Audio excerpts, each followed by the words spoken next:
Hey, and welcome to another episode of Madness and Mayhem. And today we are going to be talking about digital ID. So, digital ID is currently still being debated in the House. I say in the House, in Parliament, but not obviously in the Commons. It's not in there yet. It is being debated in one of the offshoot rooms, but it is absolutely jam-packed, and it was going from 4:30 until 8:00. So it wasn't a half an hour window. It is being given like a long stretch. And we're going to dive into some of that. Obviously, we can't dive into all of it because they're still talking about it. But we will have a call to action to do from tomorrow. So I'm going to say from tomorrow's because I need to find out what they all say first. And then we can, you're going to know what it is we're going to need to do. But I will kind of dish out a finalized, like, take and tweak, right? Take and tweak, because we can't just copy paste stuff. This is where the shit happens. We have to adapt. We have to make things personalized. We need to make sure that we take a teeny bit of time just to get things right.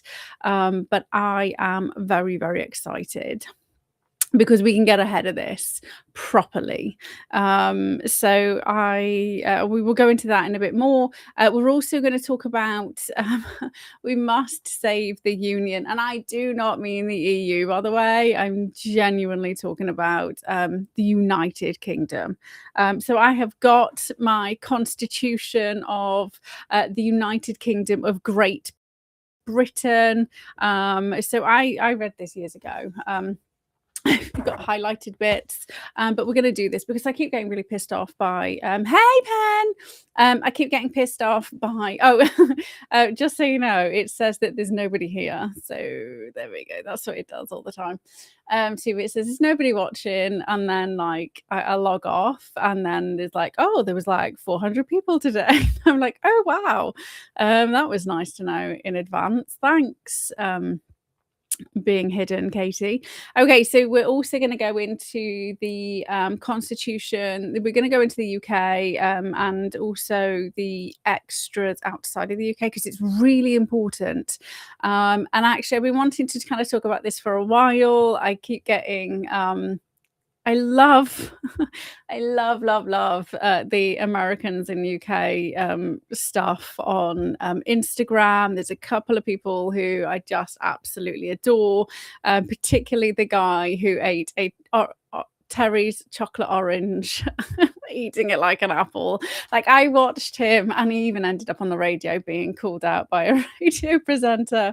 And there's a video of his wife, who is British. And I say British because I don't know whereabouts she's born. England, Scotland, or Wales. She's part of the British Isles, who was recording him as it was kind of like on the radio. So that's funny. So I love my American friends and those who've come to join us in the UK, but I'm getting increasingly frustrated by the habit of using the different trade agreements, constitutions, powers, all of those things interchangeably. The one that gets me the most aggravated, I have to say, is UK, British and English all being used to mean the same thing. So we will talk about it more, but just as a little indication, for anybody who's only here for like a snapshot of time, it's the same as me suggesting America. So me saying like America and Texas interchangeably to mean the United States of America, right? They're obviously different.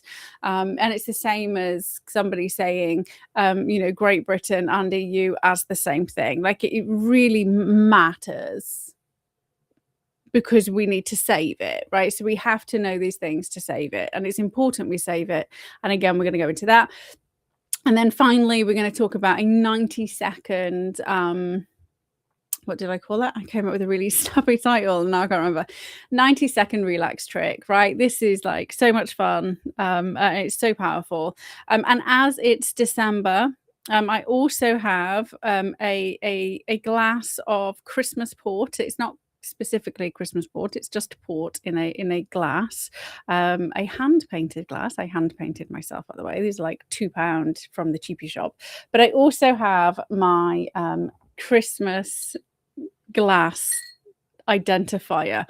Now there's no point me using those, so I use them because they're pretty, but there's only me who drinks out of champagne flutes in the house. So I also drink water out of champagne flutes as well, so because I'm like, most of the time I'm not drinking alcohol. So I have a small glass of port, Christmas port, which I buy to put up the Christmas decorations. Like that's why we have port in the house, because it's Christmas decoration time. And it's it's a family tradition. Actually, when I was a kid, I remember my mum getting apps, and this is like the year my dad left. Like my mum, she was absolutely smashed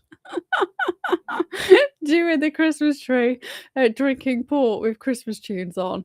The same year, she was absolutely smashed by about 12 o'clock on Christmas Day. It's supposed to be doing Christmas dinner. I mean, my mum doesn't drink very much, so it was just hilarious. And so since then, since I became an adult with my own house, I decided to kind of adopt that port drinking tradition. So okay, first up, you absolutely don't have to drink in any way, shape, or form either. You do you. I'm just letting you know that we have deviated from the water, the kombucha, and soft drinks this evening. Okay, so first up, we are going to be talking about digital IDs. So I mentioned that the debate is still in the House. It is, but here's some really exciting news. People have been like signing the petition since the debate started, right? So we are now up to 2 million. There we go. You literally just saw somebody sign it live. So 2,900,064,358. Whatever that is in numbers. Now, more excitingly, if you didn't know, is you can actually see how retarded or not your own area is. So what I mean by this is you can literally hover over and see what percentage has signed it. And what you'll see is outside of London, you're looking at 5-6% of people. So Telford is 5.5% of people have signed it. But you see this really kind of, I'm going to zoom in there. Zoomy. Oops, that's not the right zoomy. You can see like hardly anybody. This is like 2.5%. So this is like woke nation. And we still have like 2.5% of people who are signing it. There's some clear angry people. I say angry. We've got some clear places that are very, very aware that they do not want it. Look, Wales. There's a lot of people in Wales who aren't impressed. But as we get further from the capital, the number of people who are against it it is like rocket fuel. And here's Birmingham. So this is obviously where they don't, this is under the thumb area, under the thumb area. I thought that they would have been stronger against, which was interesting because what we actually have in opposing digital ID is it's the only thing that's actually going to unite the left and the right in the United Kingdom. Because, and I say United Kingdom because it counts for, and this will make more sense in a bit, England, Scotland, Wales, and Northern Ireland. That's the United Kingdom. So it's not British, it's United Kingdom. So this is where we have the ultimate power. Anything that's going to potentially affect our entire nation, we can all come together to say, fuck you to the government. And again, I'm getting myself firmly embedded on that terrorism watch list. And all 2.5, like almost 3 million people will probably like be on the list now. But we have the crazy lefties being against it because they, it's against civil liberties. And what about all the illegals who don't have it? And they deserve not to have their rights infringed. It's insane when you start hearing their issues. So I heard Jeremy Corbyn. So I've listened to maybe an hour and a half, 2 hours of the debate, but I had to stop because, well, I was kind of like naughtily listening for half an hour when I was supposed to be working. But then I had to stop because I had to kind of get stuff together. So, but like it's still going on until 8 o'clock. So I will grab extra bits of information. Let me stop sharing that now. So we have left and right coming together. So I heard Jeremy Corbyn talking, and he was, obviously talking about the illegals and they deserve to, not have pressure put on them and blah, blah, blah, blah. There were a few Labour people who were like, well, my constituents are really against it, but I like it. And one of them actually openly said on record that it's really important the police have the power to challenge anybody in the streets and demand to know whether they have the right to work. And he framed it because of the vaping shops. Funnily enough, nobody talks about Just Eat or the actual organizations which are encouraging illegal workers, right? And encouraging the boat jumpers to all use each other's, they kind of like buy a national insurance card and then they all use it. So he didn't mention the things that have gone viral with regards to, people ordering takeaway and being raped, attacked, murdered, killed in their homes. No, he mentioned the vaping shops because he didn't mention the Turkish barbers, didn't mention like anything that's actually aligned with the identified modern slavery routes. Nope, he kind of cracked down on the vaping shops because let's not forget, Labour want to get rid of the vaping shops. I mean, they shouldn't be vaping. I'm not saying we should have vaping. It absolutely should be ruled unlawful because it is chemical, just dangerous and causing people severe harm. I mean, like pumping chemicals into your lungs is just insane. Anyway,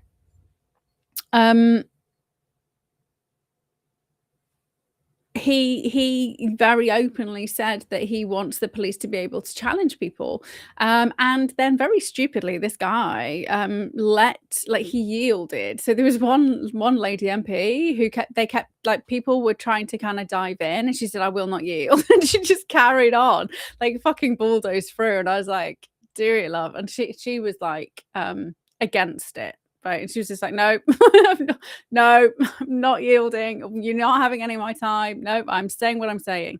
But this guy who openly wants police to be able to stop anybody and demand that they show their ID yielded for some very strange reason. Considering other Labour people before it said it will never become a papers, please society, right? So which is what we pushed back against with regards to the Vax Pass. I mean, we are not a paper police society. And so somebody kind of went, so you literally just said you want the police to be able to challenge anybody, like, and prove that they are who they say they are. And it was like, well, yes, we get rid of. And I was just like, dude, somebody's going to get put on the naughty step when he goes back to Labour HQ. So it was actually quite a positive debate in the fact that the vast majority of the MPs were saying, just if we vote on this, it needs to be a referendum. Nobody voted for this. Nobody wanted it. It wasn't part of Labour's manifesto. I will vote against it. I will stand with my constituents and vote against it. And out of all the ones that I'd seen, only 2 pretty much said they were going to completely ignore their constituents and vote for it. So cross-party, cross-nation are again saying no. It was also quite nice to see actual arguments of security issues. They didn't mention China though. They kept more talking about Russia. It was really strange. We'll talk about China though. So obviously they don't mention China, but it's because we owe, let's remember last week we owe like 300 million to China. 300 was it billion? 300 billion to China. I do apologize for the slight miscalculation. 300 billion. So China owns 33% of our debt, the highest debtor. They're our highest creditor. So whatever China says goes, which is why they've got the embassy, right? The giant embassy. So they were talking about real things. They were missing some very key things that nobody talks about, that everybody ignores, because why would you mention these things? Because when you mention the things that I'm going to start mentioning, you'll start to see just how much power we have. Okay, so also so well done to the British people for again on their own, right? On their own deciding, we are going to do this thing, right? We're going to do this thing, word getting around and people going, fuck you. Now, I'm very disappointed that we've only got 3 million because it's cross-party. And the reason we've only got 3 million is because of organizations such as Big Brother Watch, such as all the fringe NGO organizations that did their own through Change UK. Also, just as a reminder, this isn't the first time we have said no to digital ID. And even though there's not supposed to be duplicates, today a petition was started that literally is called "Do Not Introduce Digital ID Cards." So I don't understand how they've been able to do a second one. We also have to remember this is part of the UN 2030 agenda. This was codified and signed by David Cameron in 2015. He went off there and did it all on his own.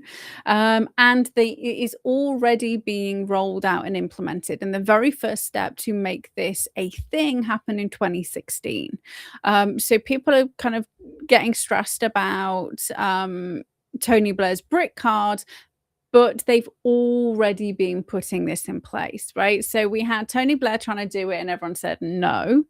And then they capitalized on Maddie McCann going missing, tried to capitalize, and people were still like, no.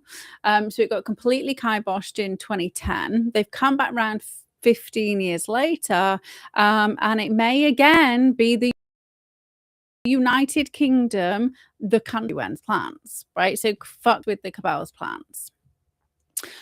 Without a Trump in office, right? Without an organized person kind of dictating things, right? This is like legit British people going, no, no, I don't think so.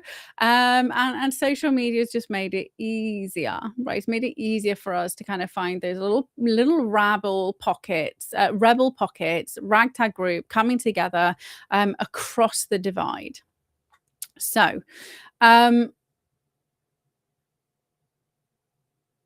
I also am going to address a thing that was put out by somebody. So that I've so if you've been knocking around with me for like 5 years now, you'll know that I do have lots of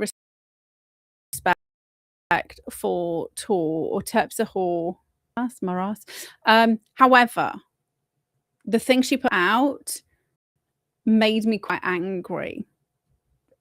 First off, it made me quite angry because it came from the perspective that we hadn't actually done anything.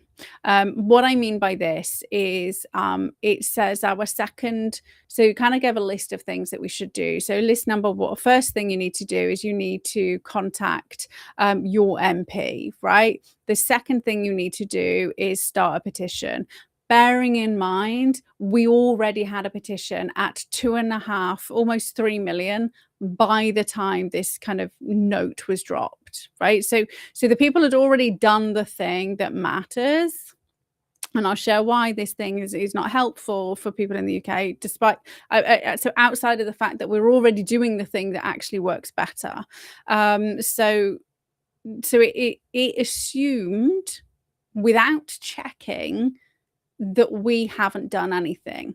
And then I ended up getting very frustrated with some Americans in her chat who were this one person literally said, why can't Trump just claim the UK and rule it because they're lost as a nation, right?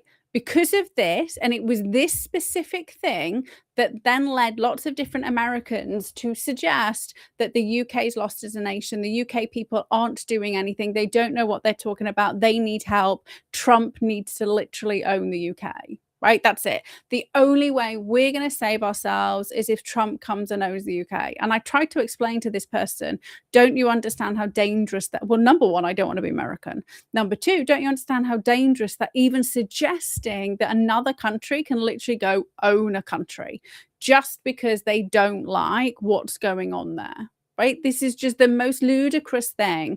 And when I tried to say this, she was like, well, I don't understand why you're being so, why are you so offended? Well, okay, maybe I didn't like what the fuck was going on under Biden. I didn't ever suggest, I think the UK just needs to own America. Fuck it. We'll just take them back. Right? Every country has a right to exist. The people of the country are the people who need to save themselves. I am horrified daily by what happens in Iran. And again, nobody's talking about Iran, ever.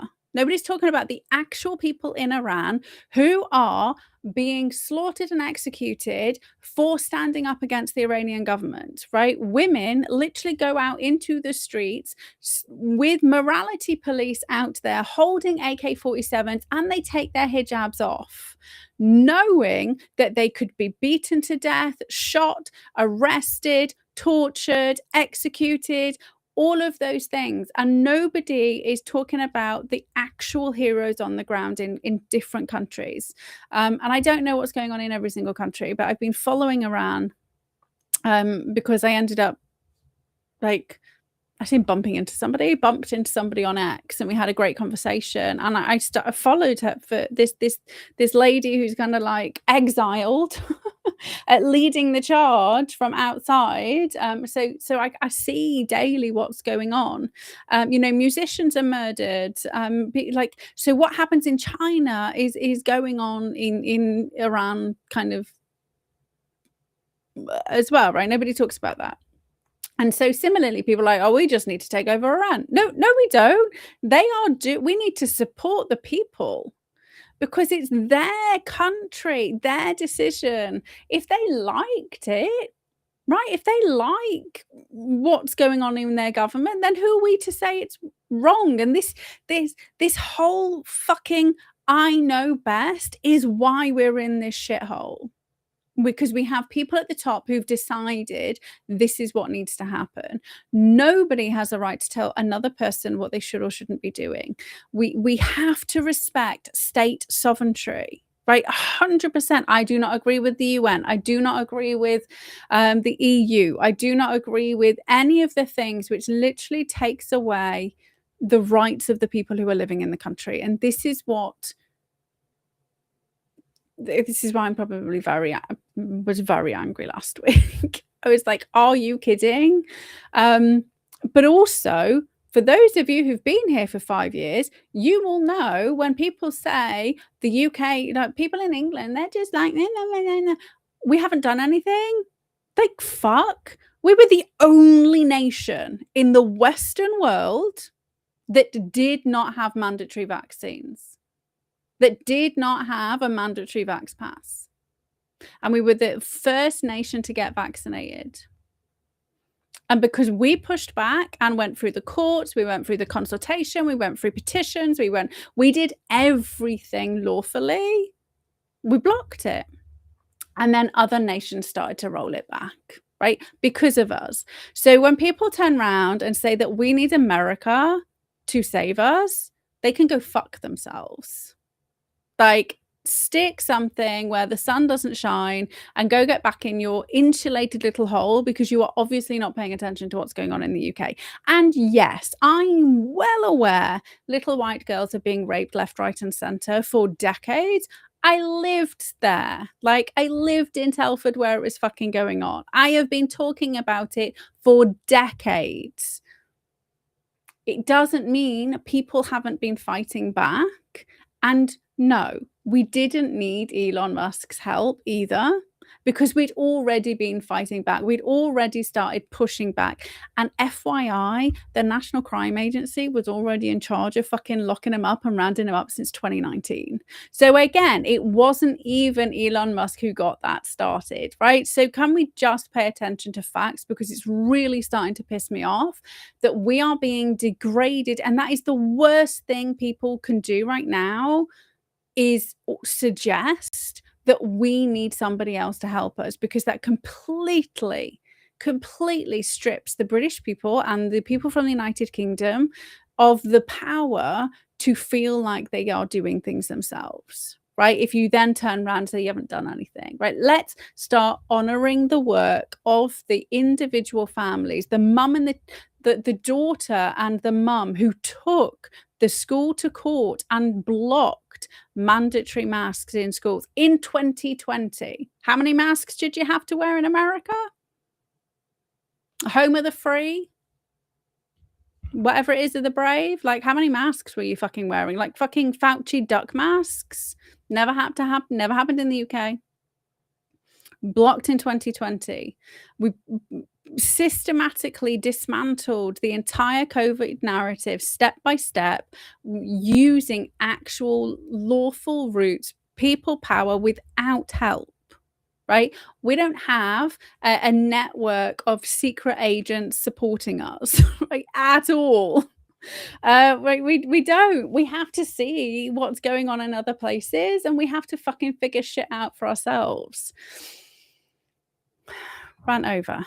Okay, but number one, this suggestion, right, is you need to, number one, contact your MP. Number two, build public support. Number three, target existing legislation. Now, that's kind of a useful tool. But what it completely did was ignored the fact we'd already done the vast majority of this. And actually, we'd all been petitioning our MPs as well for a very long time, with regards to everything. So much so, it actually makes this entire approach completely useless.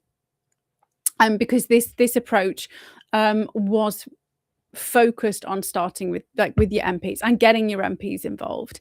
And our MPs, just so you know, don't actually have to do anything. They don't have to respond. They can just put you in the, I mean, I'm blacklisted.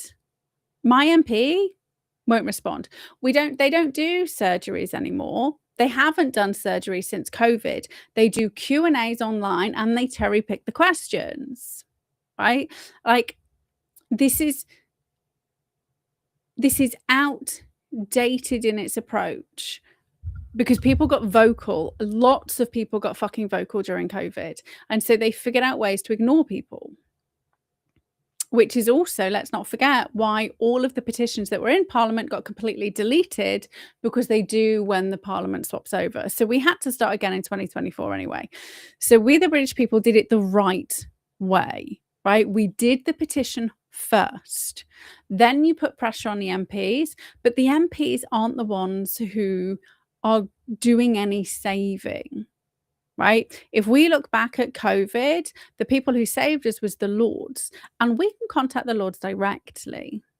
And there are some very outspoken Lords, and this is why Labour needs to get rid of them, right? Because they stopped it during COVID. They stopped, they are at the moment dismantling the fucking assisted suicide bill, right? So the Lords, they aren't under a whip, right? They are a fucking lord to themselves. And I'm not saying that they're all good people. Some of them are sick fucks. They will be. They're lords, they're ladies. They will have had to do dodgy shit to get where they are. I'm not suggesting that. But there are factions within factions within factions within factions. And the lords can't be removed by a vote, right? So the MPs are fickle. They have to do what the party says, otherwise they get ejected. That literally just happened today with a Labour MP who turned around and said they would not vote for something with regards to it literally only dropped like maybe an hour or so ago. He's literally just been ejected. So he's had the whip suspended, so he can't do anything, which is how they do it. I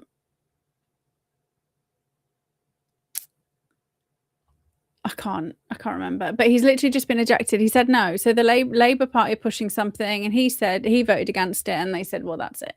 And so we know this, right? So again, going back to the grooming gangs, Lucy Allen, who I do not like as a person at all whatsoever, she was standing in Parliament in 2018 demanding shit was being investigated in Telford. And what did they do? They removed the whip, and they actually banned her from coming into the Houses of Commons, except she had to come for PMQs, because they all have to come for PMQs, and when she was shoved to the back. The same as Anna Soubry, who I think's got some very strange ideas, but actually she works she worked tirelessly for the people of Nottingham. She was on the front bench. She was like a minister. She was on the front bench, and she said no, and she got removed. She got pushed to the back. She was not allowed to speak, right? So the MPs are not individuals. They are the party. They want to remain in power. They have to do what the government says. They have to do what the party says. They are the weakest opportunity we have. Like, they are just fucking whipped, literally. And they fucking flip-flop all over the place, right? They're going to jump ship to reform, but then maybe the Conservatives are looking good, so they'll jump back to the Conservative Party. They have no balls, they have no backbone, and they do not have to listen to us. We do have a way in, though. This is not all fucking doom and gloom, I promise you. But I mean, it's worth there's no point me emailing, right? Literally, I get my emails returned. But they don't have to respond. Like, it's not in law. They don't have to respond. They don't have to care. They'll just say they're overworked. Their caseload is too high, blah, blah, blah, blah, blah, right? And it's not done by the MPs anyway. They have like people in the office who are the ones. So it's never the MP who actually sees the information. They usually have 4 staff. They will have an office manager, and they will have a specific caseworker. The office manager is the person who will actually be handling the MP's email, and it will be them who then decides whether it's going to move forward or not, right? And they have a blacklist. But so we have to, like, I've been in the fucking system. I'm telling you how it is. Like, this is not me like sitting from the out. Like, this is literally how it works, right? So on the outside, it looks like, oh, you can email. You're not emailing your MP. You're not writing a letter to your MP. Like, they never see them at all. The only thing your MP will see will be juicy cases that may get them in the paper. And if they want to keep their position, they won't take anything up. which goes against the government, i.e., I'm in the Labour area. There is no way Sean Davies was. I mean, he's not even fucking. He's not there. Right? He's not at the debate because he's just been given like undersecretary to something or other with regards to, which is why he was fucking dressed up in like an army uniform, like doing some weird fucking shit, posing for photos. And he covered up the grooming style, so he's never going to talk about that either. Even though now he's saying, "Oh yeah, well I was pushing it." Yeah, you were pushing it what, into the fucking bin? Okay, so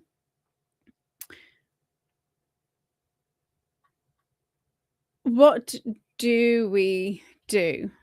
Okay. So we always have to start with a petition. Oh, and an update on my petition, by the way, is there is no update because I got an email back saying you've had enough people sign it. However, we've been overloaded by petitions. So it's going to take a few weeks. I was like, oh, that's interesting. And Angela Rayner, if you haven't noticed, she's coming back. Dodgy as fuck, right? Okay. So the gaps is that we should always start with a petition, right? We have to get public. We have to get the public are the people who actually put the pressure on. This is why what we did was right without people even realizing. Is that you have to have the pressure put on first, because then like, so I know that 6%, well, 5.5% of Telford feel the same way as me. Like 6,000, was it 6? Or no, 5 and a bit thousand, obviously, because it's 100,000 people. Teeny tiny Telford. 5,689 people feel the exact same way as me in Telford, right? Oh, it's gone up and up and up and up and up again. I just spotted it. So what that does is that highlights an opportunity, right? If you're doing something and then like nobody's in your area doing it, make friends with somebody in another area would be my advice for kind of the next steps of what we should do, right? So the map tells you whether you've got like an opportunity in your area.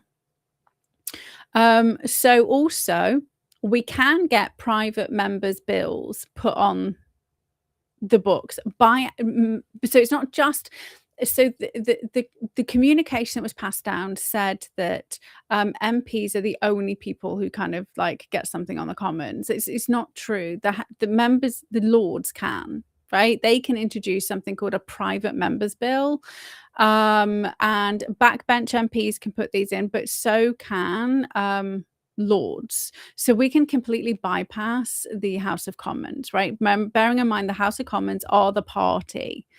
That's it. It was David Cameron who signed up to the UN agenda, which means everybody in the Conservative Party are signed up to the UN agenda. The Labour Party are implementing it, which means the Labour Party signed up to the UN agenda. We have to go outside of the parties in order to, and no, Rupert Lowe's not good people either. Before we somebody kind of gets onto that tangent, even though he's independent.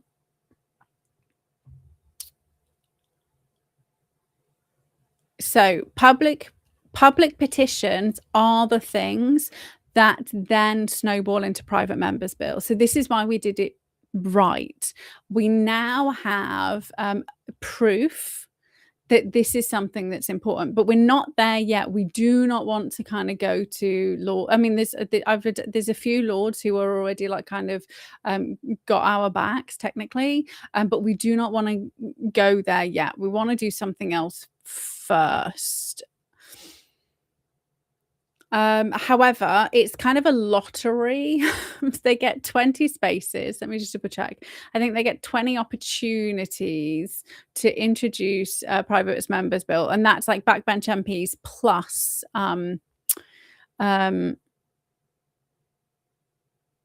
Lords, and they've had them kind of rejected. So they didn't for us just do a private members bill and it was rejected. So lots of them just get ignored, right? Because they don't have the public pushing. So the 2023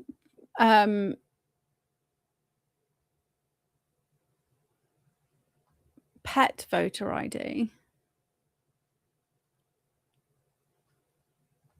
I don't know what that's saying. So we also have to remember that they're getting like handed with emails left, right, and centers.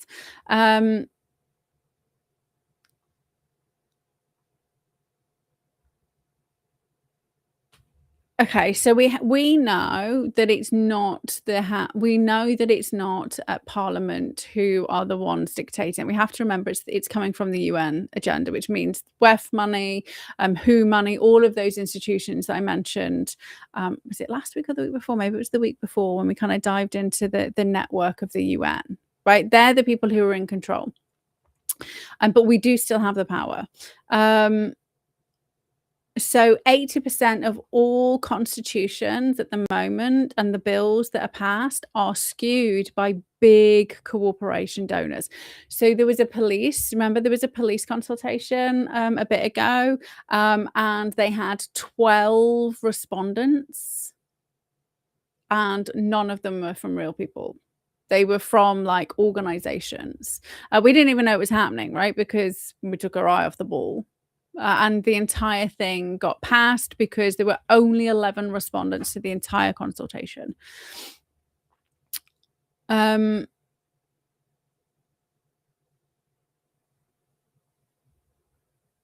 15% of 100K plus petitions become law. But I mean, that's good. I mean, 15% that do, that's good. Because we're like 3 million, so that's good.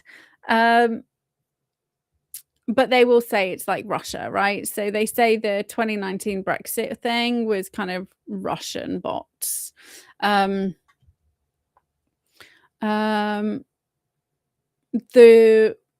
2018 Windrush petition is what got compensation into law.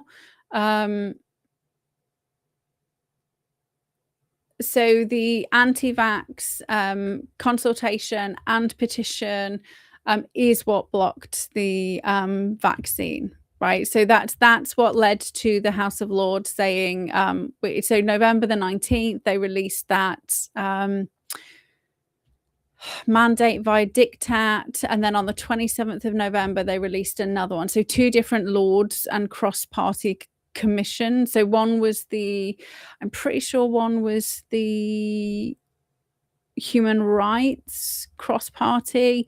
So there was 2 different Lords committees that pushed back based on the evidence, based on the consultation, and based on the petitions, right? So we have a pattern of evidence of how we can push back and how we can win, and we need to use what's worked rather than reinventing the wheel. But also we're going to throw in a curveball and a boomerang.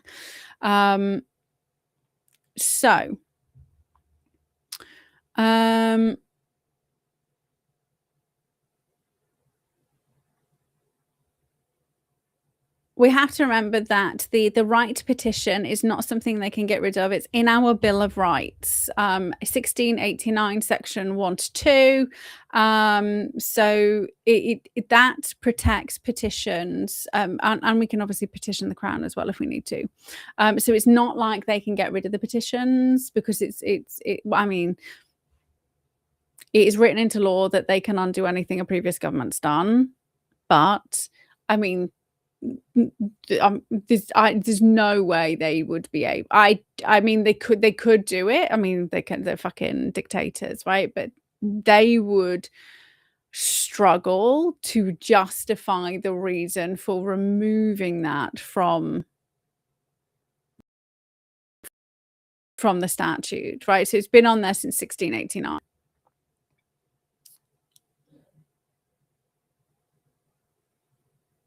Magna Carta. So Magna Carta is on there. We still have to remember it's still codified. Not all of it. They have tweaked things, they've reversed things, but it's still on there. So we have Magna Carta in our back pocket. So Clause 39, which is like due process, and obviously they're trying to jury. Literally, they're fucking trying to get rid of this as it stands. But the modern surveillance, such as 2025 Online Harm Act, actually violates habeas corpus, and that's what they're trying to get rid of, which is in Magna Carta, right? But we can use these things across, especially when we've now got on the record a Labour MP saying they want people to prove who they are, that they have a right to kind of go about their daily lives without suspicion, right? So working is not an indictable offence, or illegal working, I don't think is classed as so indictable offences are rape, murder, terrorism, kidnapping, treason. So illegal working is not an indictable offence, which means the police have no right to do anything without a warrant. Like, this is why this is so fucking dangerous. This is why people need to understand the due process. So we now have that on the record, right? That they actually want to go through to a papers, please society, which is against the law.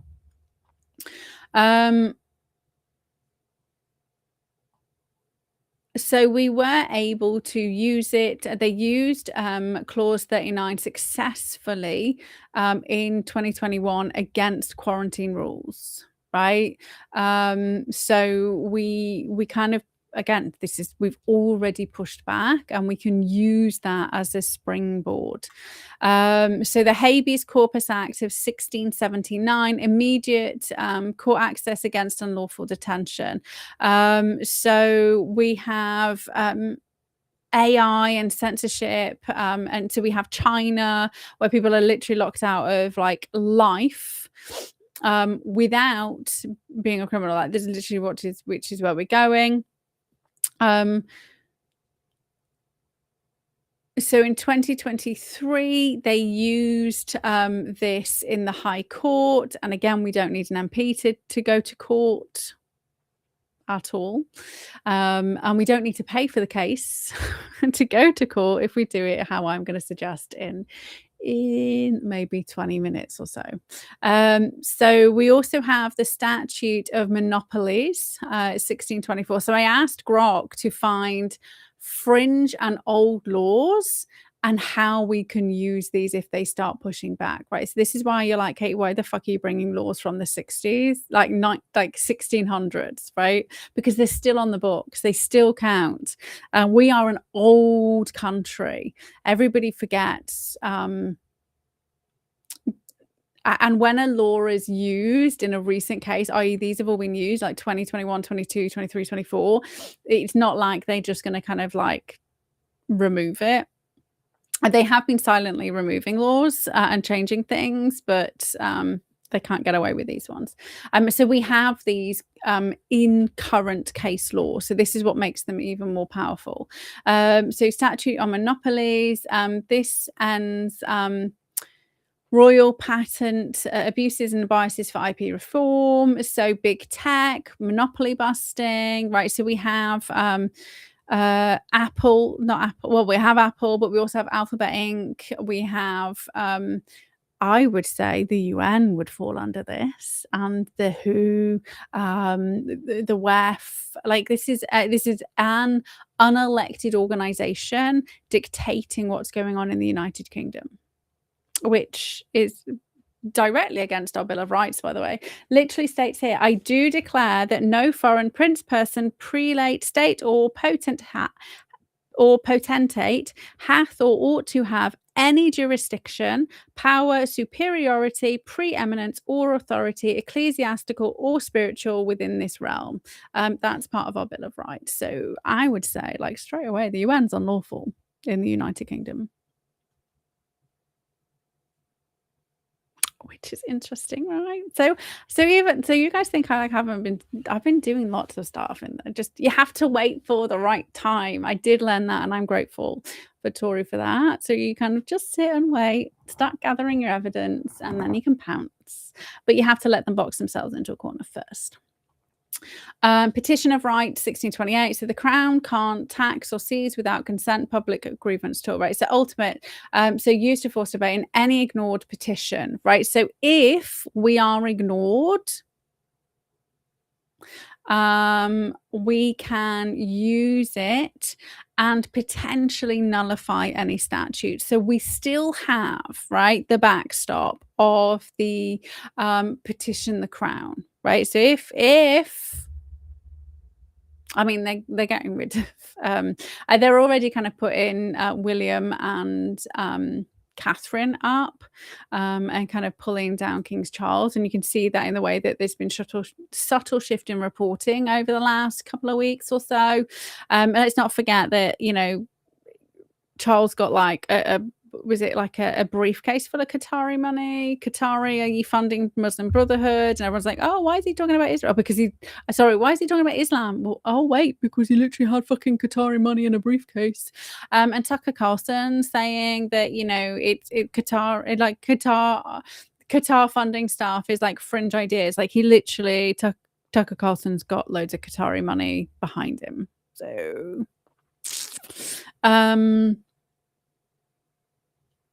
yeah, and Candice Owens.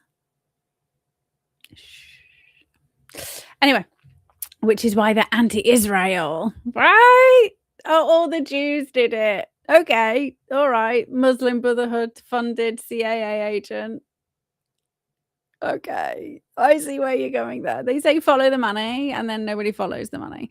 I didn't do the investigation into the Qatari money, by the way. That was somebody else, and I posted them on my Telegram channel. So, okay.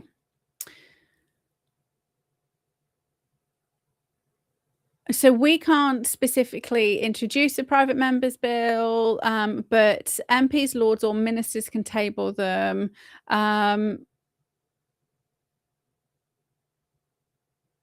So yeah, 20 years via ballot.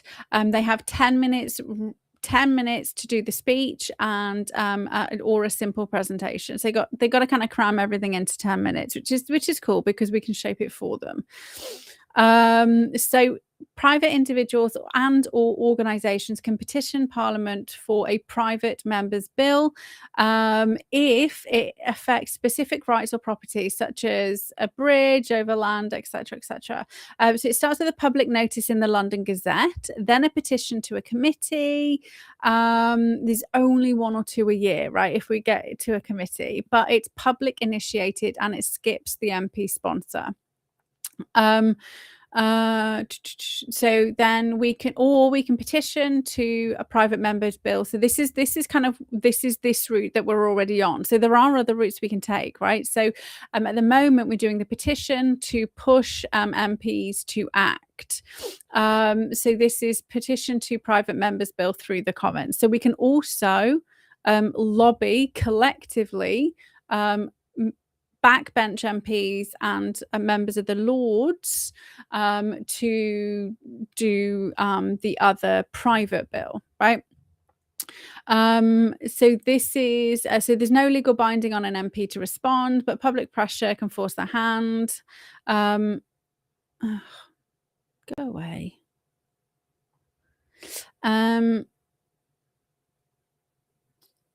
So private members bill passed less than 10% of the time. And then private bills cost shitloads in money, in fees and notices.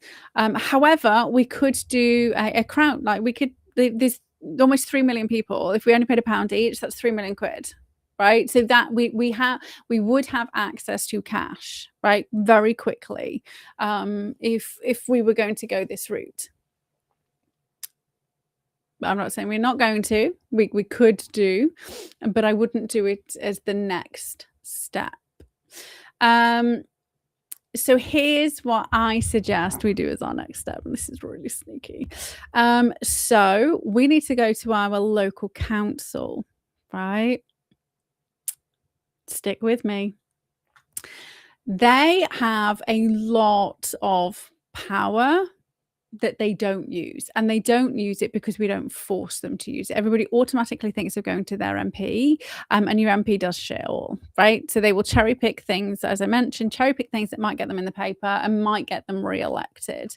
Your local council do the same thing, but actually they can't ignore you. I mean, I say they can't ignore you. I've literally been blocked. Um,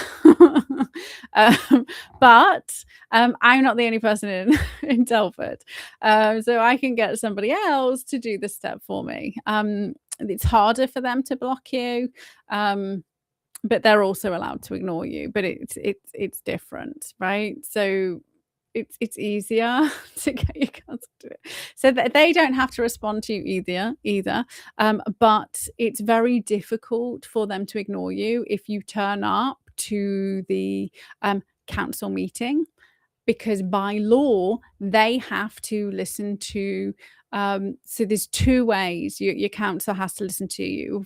The first way is you get 3 council members on side and they will put a motion forward. The second way is they have to have 15 minutes for 4 members of the public to say shit.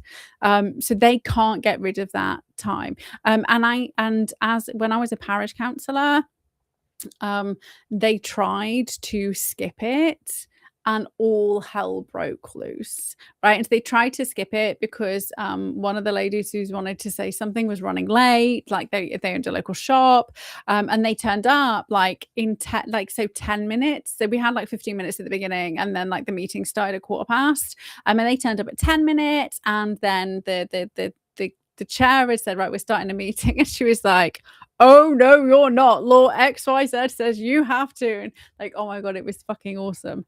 So they can't skip this is codified in law. And if you're like me, it's fine. I know there's almost 6,000 people in Telford who could do this. This is why it's important that you find out how many people are on board in your area. So I'm already in my local Telford groups on Facebook and places like this, where social media can be really useful, as you can identify other groups of people. So I put myself up for independent parish election, and I know there's 262 people, because I was the 263rd who voted for myself, right? I know there's 262 people in my immediate vicinity who in 2023 were on board with all this bullshit, right? So I was specifically talking about COVID bullshit, 15-minute cities. So not even talking about, I did not appeal to anybody who was a Labour supporter in any way, shape or form. I only appealed to people who were on the right. So there were more than 262 people in my ward, right, in 6,000 people. So I know I know I can literally walk across my street and knock on 3 doors and get somebody else to table it for me. So I've done the legwork over the past few years. I've been doing the legwork, and hopefully, we did those door drops. Remember, way back in 2021, we all went round and we kind of like threw letters through the door. We did stickers. We did all those things to kind of raise awareness in the local area so people know that they're not alone. Okay, so councils, and it's your town council, and you can go to your parish council, because usually members on the town council will also be on the parish council, especially if they're Labour. They tend to like monopolize shit. Okay, so they do have the power to pressure MPs, but again, MPs. So what people from outside think is that you have the parish that feeds into the council, that feeds into the MPs, that feeds into Westminster. That's not how it works, right? Westminster is on its own, like and I say Westminster, I'm also talking about SNP. Like, so we have the MP levels who actually work in parallel. It's not a unified step up. That's not how it works. They work in parallel. They do have the money and they go, oh, okay, well, Telford Council is going to get this much to deal with X, Y, Z. But actually, the MP can't force the council to do anything, and the council can't force the MP to do anything, right? They are two separate powers. And then the Lords is another power, right, on the side. And then your parish council is also like another power on the side. So you have all of these different layers. It's not like a unilateral, one feeds into the other, into the other, into the other. And this is important. Okay, so with regards to councils, so Local Government Act of 1972 mandates open meetings. So they cannot have them behind closed doors. We can speak if we have an agendaed item, but they also have the public question time. So that's what I was talking about. They must log, they must have minutes, they must respond to formal submissions, and obviously ignoring packed meeting is not good. So councils. We also have Cornwall, who have decided they're like fifth nation status, think they're doing something great at just making the country worse, but that's fine. Cornwall have had this elitist mentality about them as a nation for a very long time, right? Like for forever. It's really pathetic, Cornwall. Just FYI.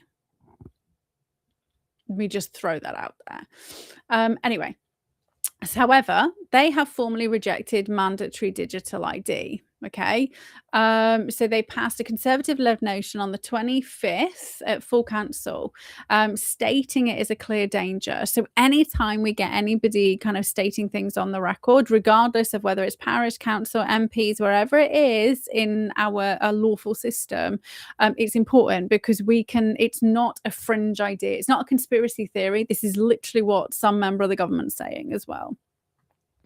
So they said they will not do a pilot, they will not participate, and they kind of have sent a letter they sent a strongly worded letter, right? So Cornwall sent a strongly worded letter, right? But as a fifth nation status, what they've just got, is that it?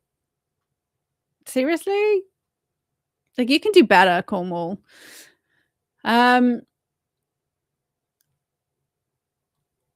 So they can't block a law, but they can do something on our behalf if they're pushed, which we already know can block laws, right?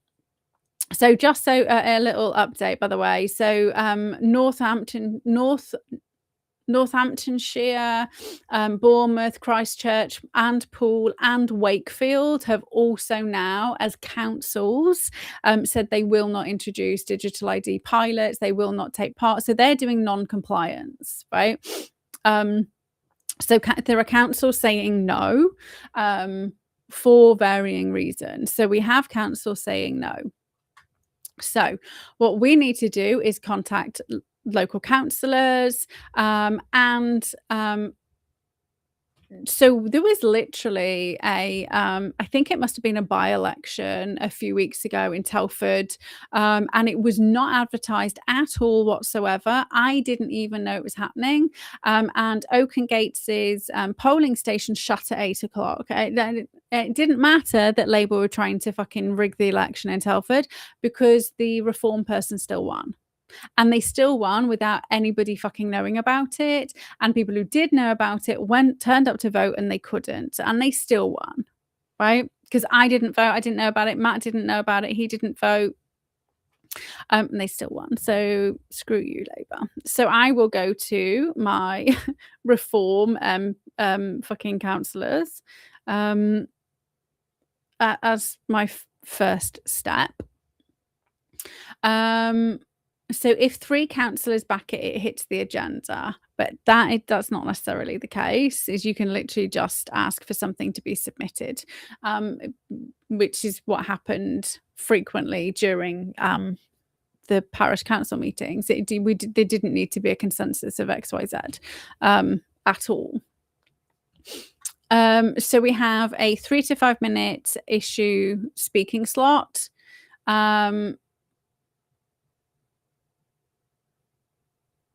If we have enough councils, enough people rocking up to enough councils who then band together, we can trigger a judicial review and force a U-turn, right?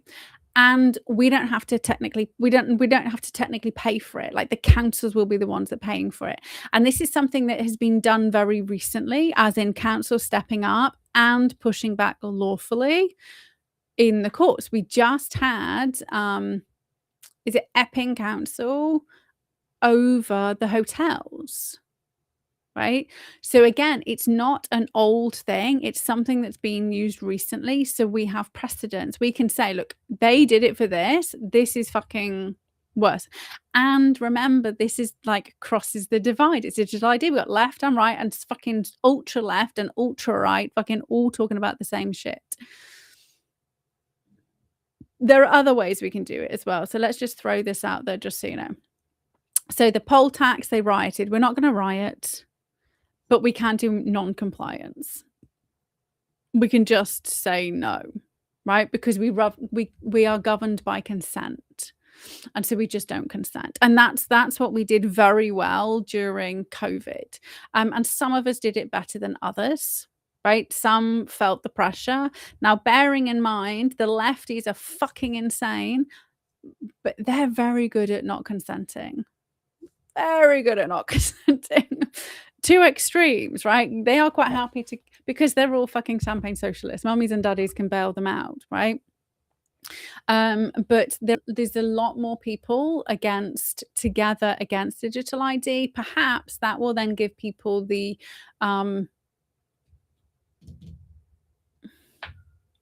maybe self-belief, the kind of the gumption to say no. So you just don't comply, right? And how many people didn't comply in the care sector who are fucking heroes when they were being forced to have a vaccine through the back door, right? And they just said no. They said no, walked out of their jobs, right? So there's already precedent set, right? That works because it was okay, so this is important. It was the care home staff leaving over this, which is what triggered the second Lord's fucking takedown, right?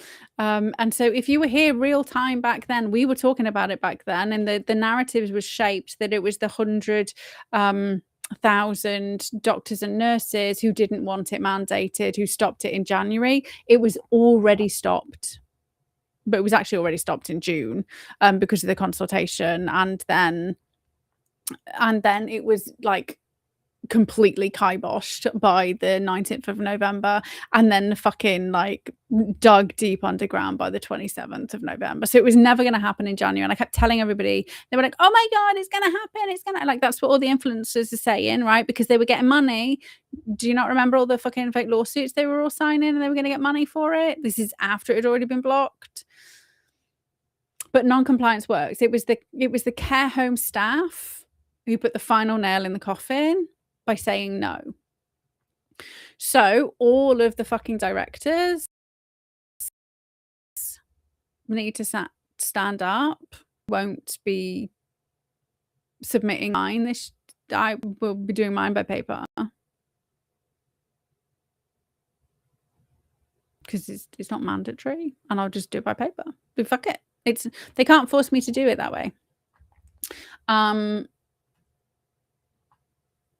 And I'm already in a little backroom secret tussle with HMRC anyway, and that'll come out at some point.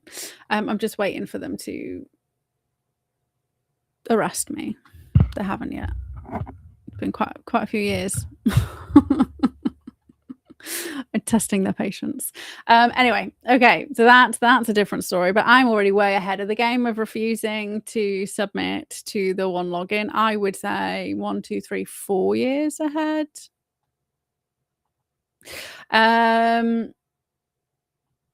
Okay, But that, like, the poll tax, like, got rid of the PM, right? That's when Thatcher got removed. So we also had, there were this is where the lefties came in. M11 Link Road protests in the 1990s. So there were eco activists against London motorway expansion. They did reclaim the streets. They occupied councils. They did squatter alliances. They blocked the surveys on the London motorway expansion. And they used an ancient right to roam. Which set the precedent in court, and also kind of inspired the HS2 tree protest, right? So the road was stopped in 1999, so they blocked that. Anti-fracking uprisings, so Lancashire locals versus the Quadrilla drilling. They did village hall takeovers, flash mobs at planning meetings, councils passed. So 10 of them no fracking resolutions, despite the government push. Moratorium in 2019, a full ban in 2022. So coordinated council letters, like, blocked it. Right. So again, that is the councils. That's people putting pressure on the council putting pressure on the government, and the government being fucked from the inside. Extinction Rebellion, they glued themselves to bullshit, which is, I don't consent to any criminal based stuff. We don't need it. So they did disruptive blockades, targeted local councils for citizen assemblies, and they forced us into the 2050 net zero pledge. Okay, because they're fucking idiots. But that's fine. We can overturn it because there's no law that's on the books that they can't overturn, right? So, and they did 1,800 arrests. 1,800 arrests. So I mean, I don't agree with that crazy shit, but we've got left and right united. Expect some crazy shit from the left. Food waste reporting reversal. So this is Feedback Global's campaign was scrapped mandatory business reporting. So they did artistic stunts, so rotting food in stalls at supermarkets, litigation threats after council alliances gathered data, government U-turned post the lawsuit, bypassed Parliament via judicial review, citing unfair consultation, and then sued on inadequate impact assessment. So all of those things are very recent in our very, very ancient history. Like, this is like common law's been knocking around for 1,000 years.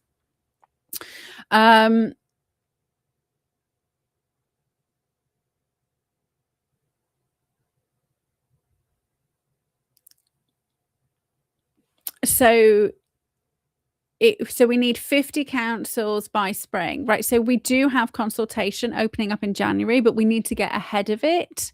And then consultation. So we want all of these things going in parallel. So with regards to suing, so they do take the government to court via judicial review, which is why they're trying to get rid of it. So remember the Bill of Rights proposed. So we have Nigel Farage trying to get rid of the Human Rights Act and impose this Bill of Rights. The Bill of Rights every single time has been about getting rid of judicial review. Because it's the only thing we have to overturn laws. Like, I mean, other than getting arrested and going to court and having the judiciary nullify it, of which they've removing that.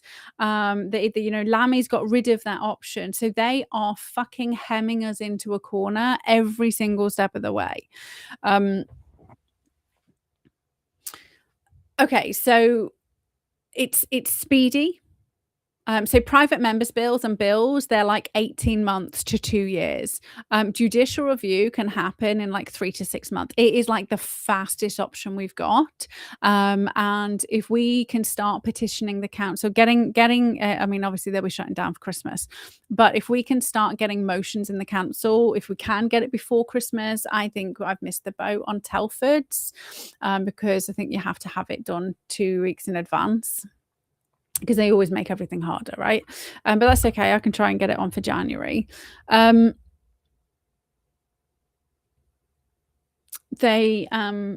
can still get ahead of it.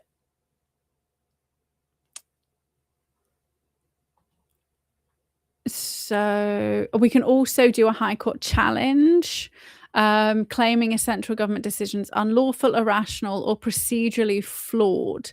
So councils have really strong standing, especially if the policy hits their budget, services, or duties directly. For example, forcing unbudgeted implementation like digital ID pilots, they can sue without needing public backing. This bypasses Parliament entirely, hitting the executive where it hurts, optics delays, and potential U-turns, right? So we can literally go around the government, around central government, straight to the courts. And again, this is why they are trying to put the courts under the Bill of Rights under Parliament. And one thing I didn't catch that Suella Braverman had done, and I don't know whether I mentioned this the other day, is she took the CPS out of the government's hands. So this is why they had to, like, I kept thinking, what did she do? Why did they keep trying to get rid of her? And I don't know whether she's a good person or a bad person. But so remember, it was Tony Blair who put the CPS under the government, and that's where fucking Keir Starmer came in, and Tony Blair's wife profited off all the fucking illegals. And then kind of the Human Rights Act, and they just made it all easy. So in 2020, Suella Braverman took it out of the hands. So we had 2019, the NCA in the background took over the grooming gang cases, even though now they're saying it's kind of now after Casey report. So like this is 6 years later, they're telling people what actually fucking went on. And then Suella took the CPS out. So this stops Parliament blocking. Yeah,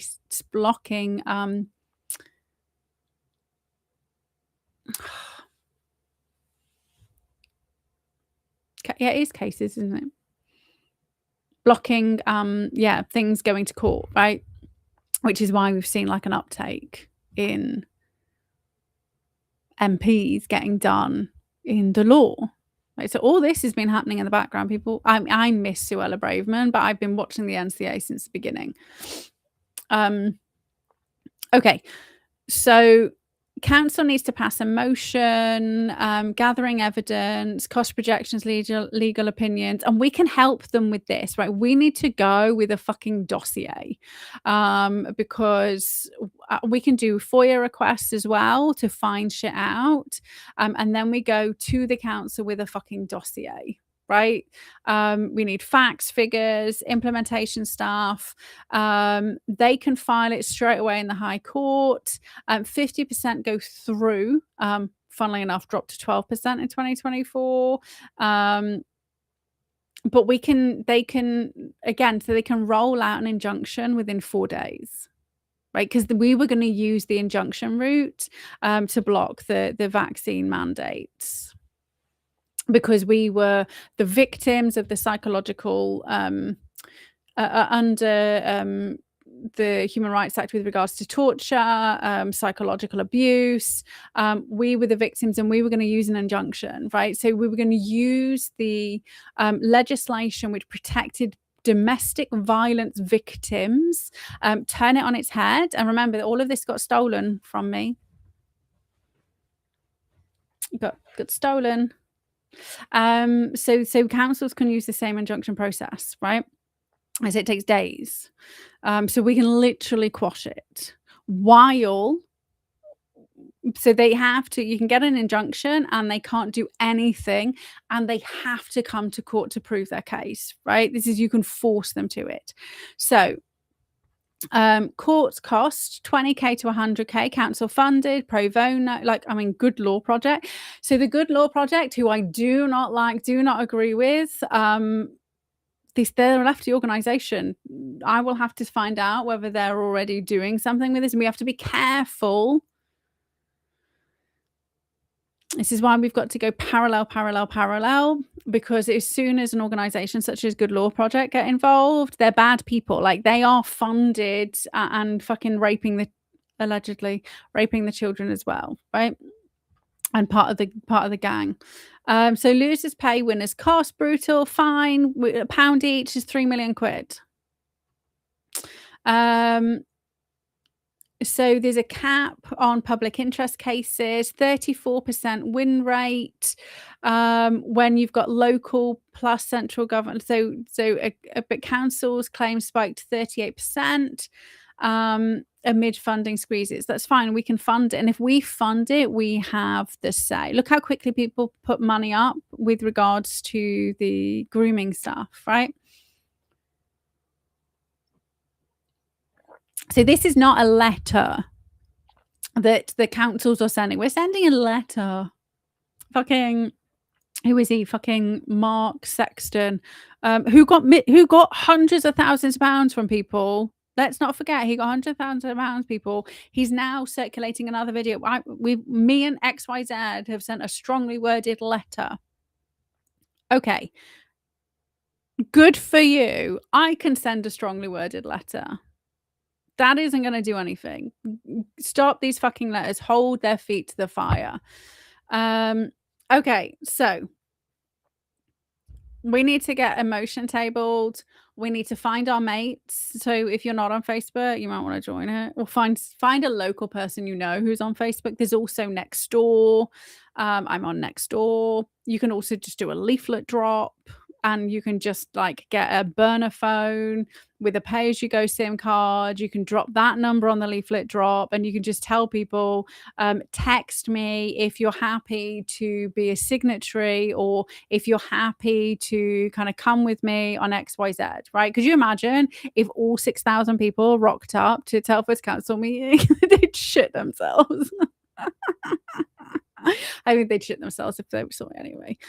They don't. I've been toe to toe with them. I'm not like doing, and they know I don't back down, right? So let's not. I've whistle blew on the Conservative Party twice,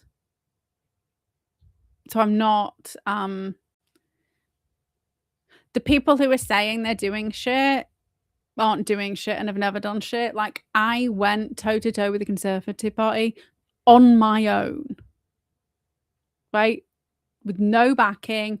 First time live on fucking Channel 4 News, exposed something nobody knew about, which then led to them getting the fucking £70,000 fine. Right? I did that. Because I was the campaign manager. I was the one who was able to say they knowingly broke the law. Because I'd been to training, which taught me how to do expenses. And I was a campaign manager who was actually at the thing called the bunker. And the bunker was an actual house where campaign managers were kind of like shipped in, that they did not disclose at all. And lots of MPs kind of met there. So it wasn't like they'd forgotten. They knowingly kept this entire place off the expenses. Right, that was me who mentioned that, because when I told Channel 4 News, they were like, we've never heard of this thing.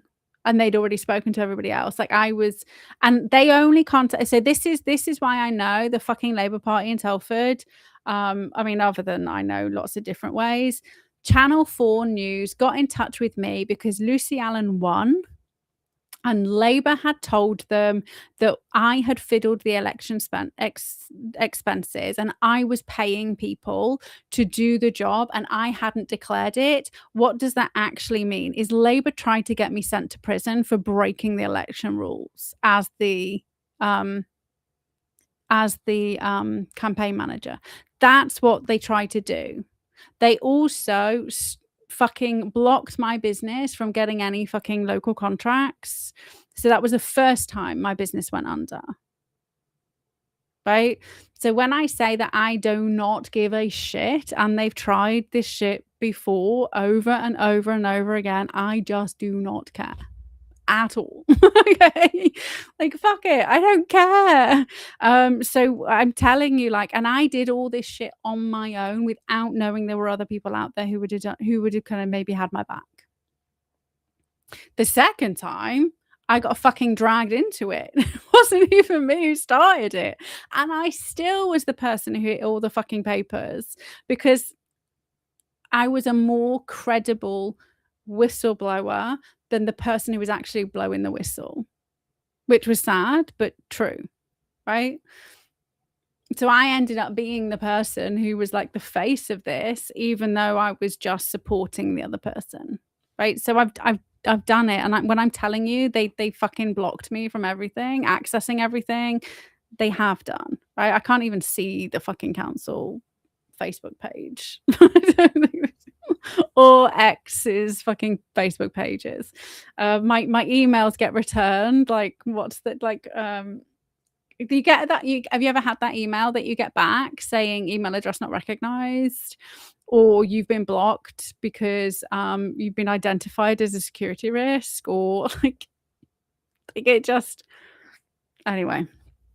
So like I've been doing this for almost 10 years, fighting back against my local council. And I even became a parish councillor to do it from the inside. So I've tried, and I will continue to try. So you need to find your local people. They're just fucking corrupt. Doesn't matter. It doesn't matter. Doesn't matter that they're corrupt, because it's tough shit. They want power more than the MPs want power. Right? Once you start going in to find out and have conversations with your local councillors, parish and town, and then even your borough councillors, you will start to realise that they are the fucking underbelly of society. Like, they are awful people. Anyway, excuse me. So,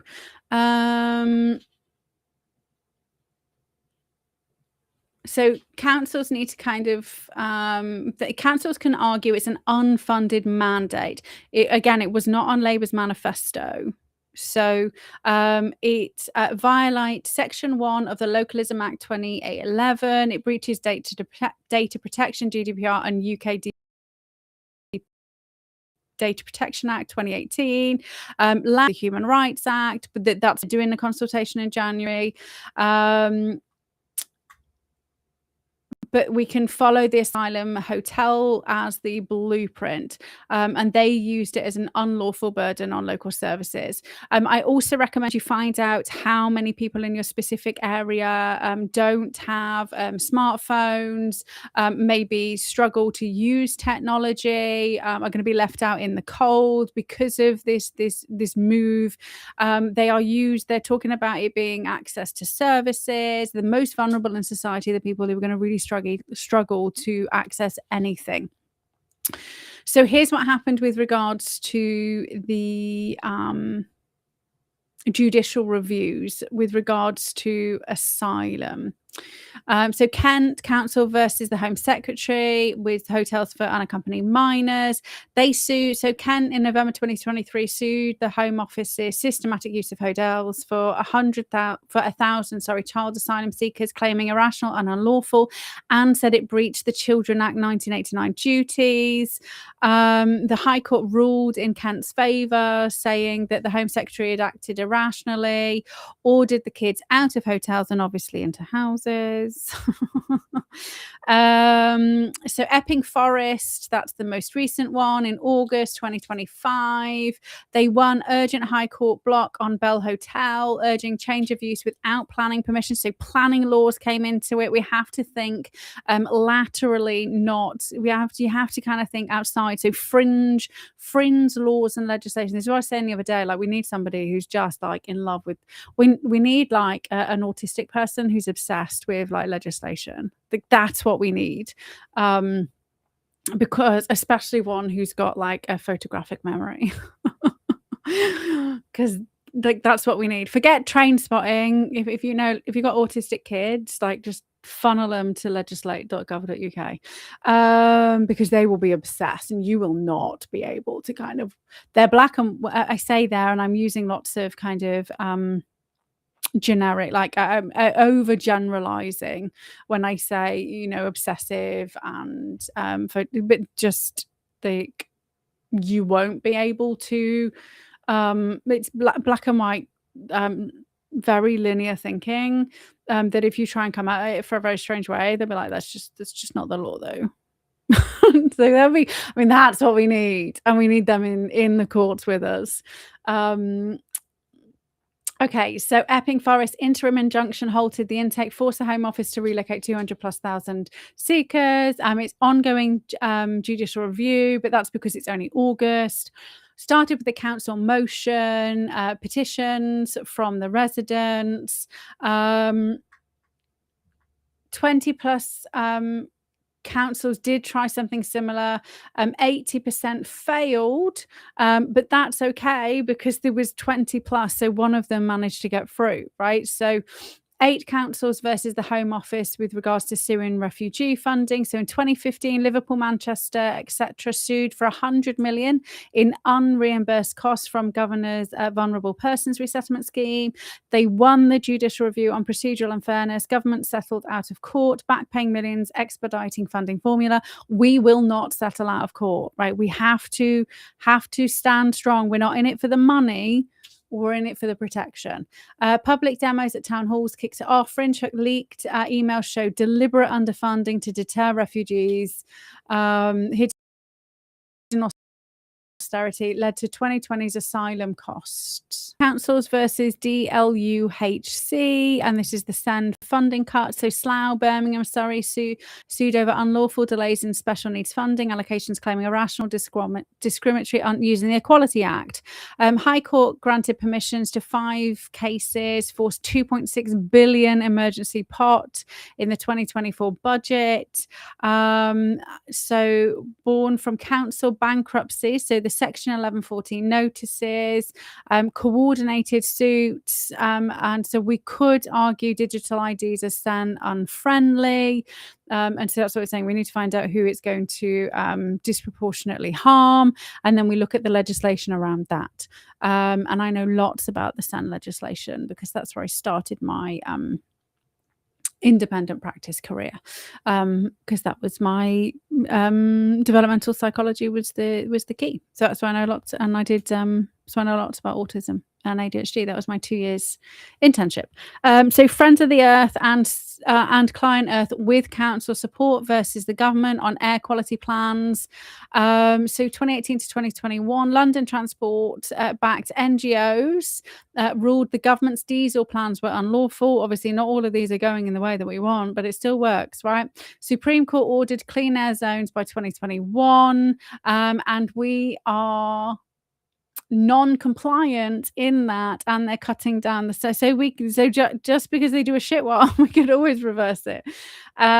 So we can say, environmental data grab supposedly, right?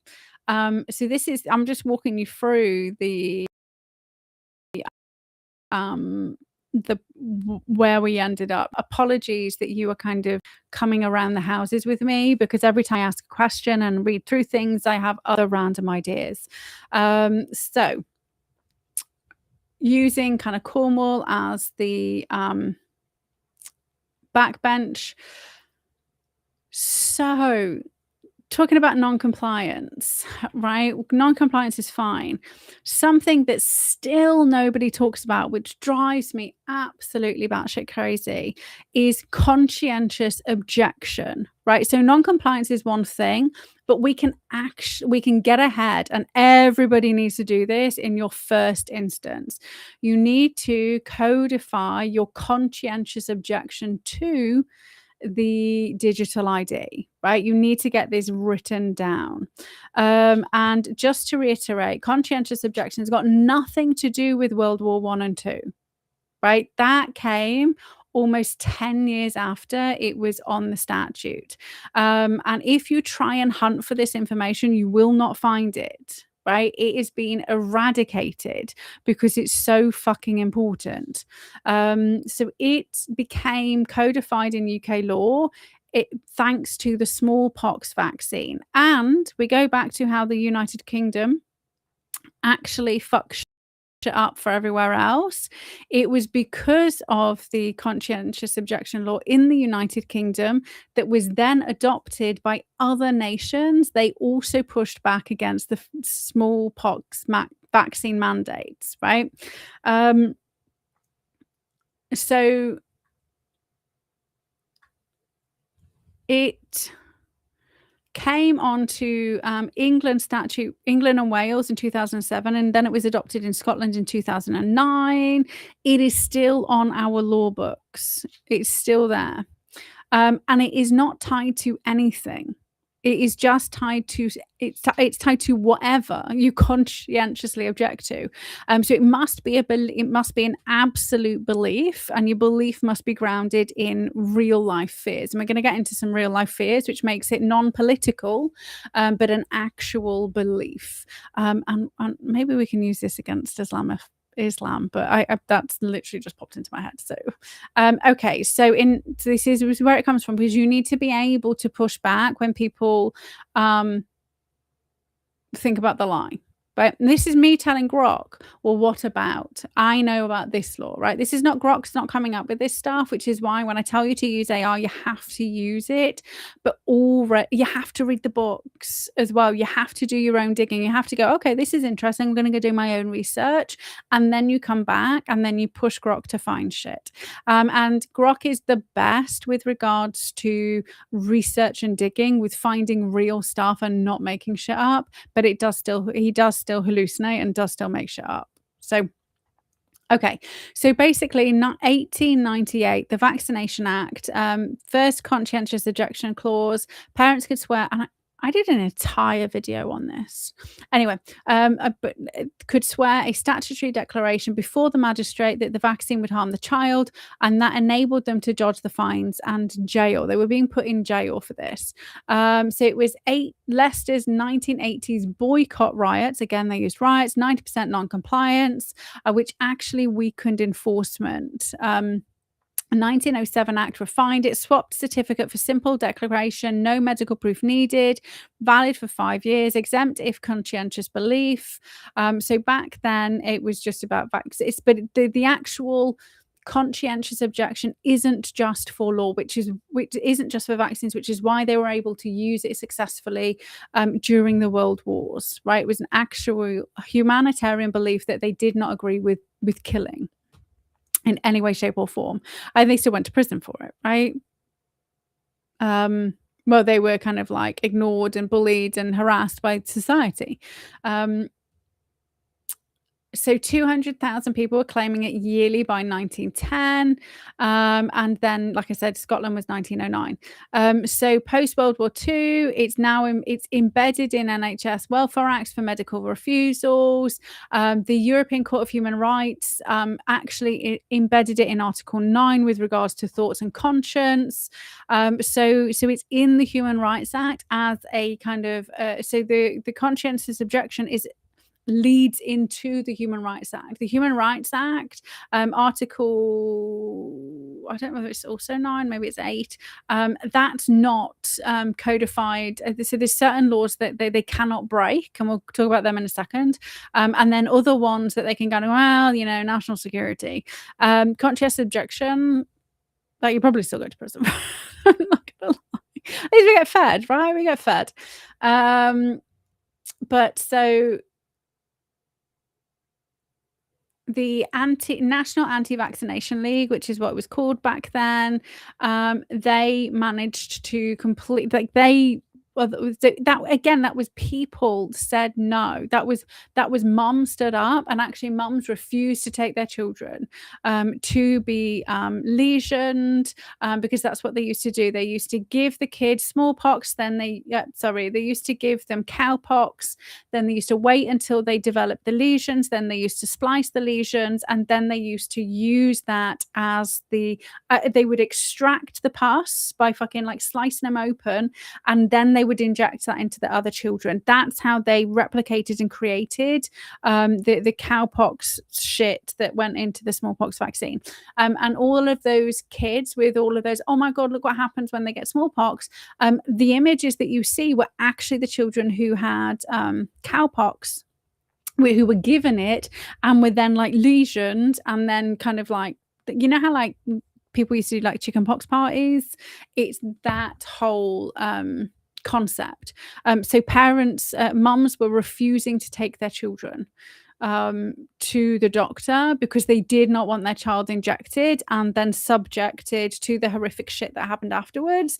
And funnily enough, the kids that didn't go then didn't get ill, and people very quickly cottoned on that the problem with this is not the children, is not the smallpox, is the fact that our children are going and fucking spreading this other random fucking disease. Little bit of history for you. So we can also invoke the Human Rights Act, and we can incorporate the European Court of Human Rights.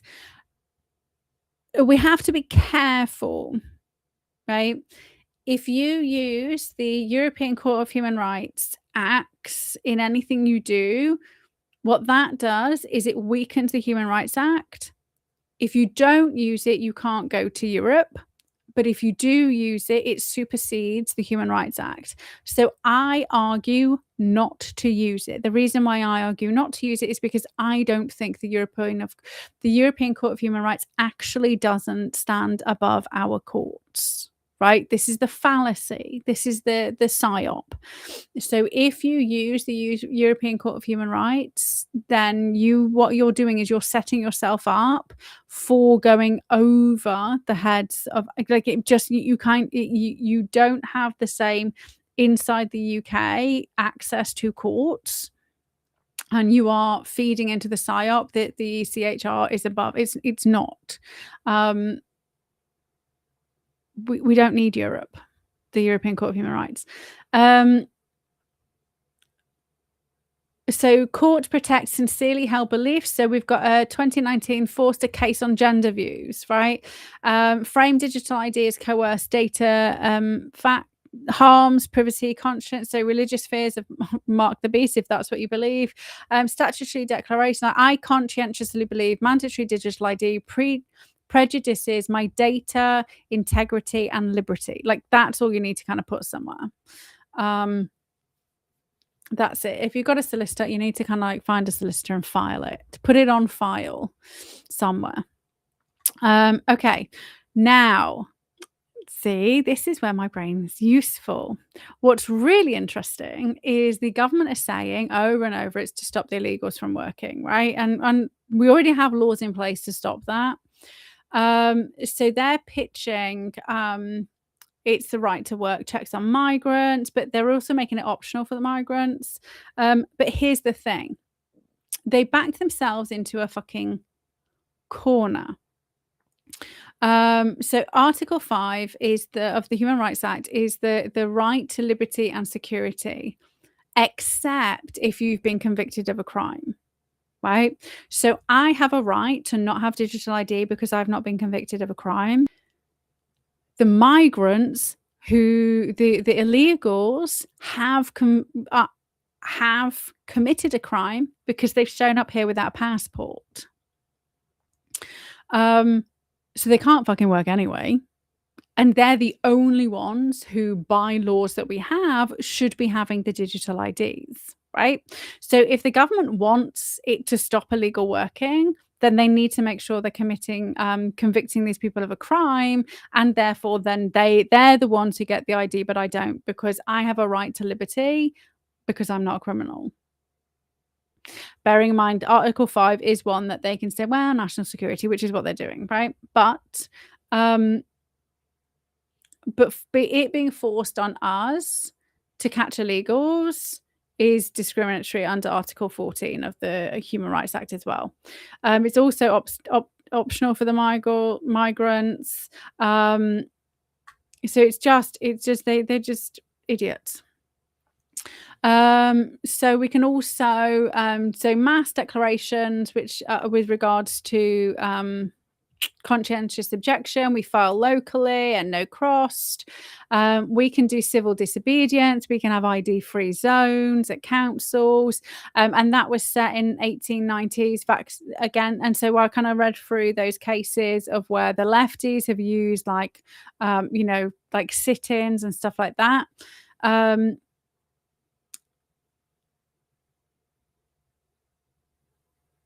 So again, courts demand genuine belief, but that's fine. We can talk about why it can be genuine belief. So we've got some lords that we can go to. So Lord Clement Jones, he unequivocally opposes, says it's dangerous to privacy and civil liberties.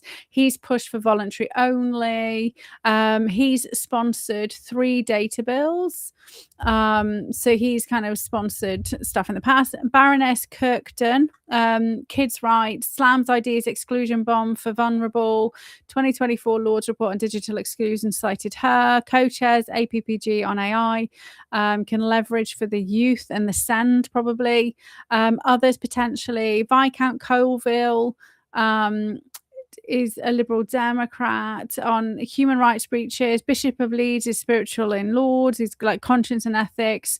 And then obviously we've got the 3 million petition and a Grok saying that could spawn on spurn on the Lords to put a motion in place, right? Which is why it was vital we did the petition first. So we also have Magna Carta Clause 61, which is the Baron Clause, right? So Clause 61, 2015 is the security clause.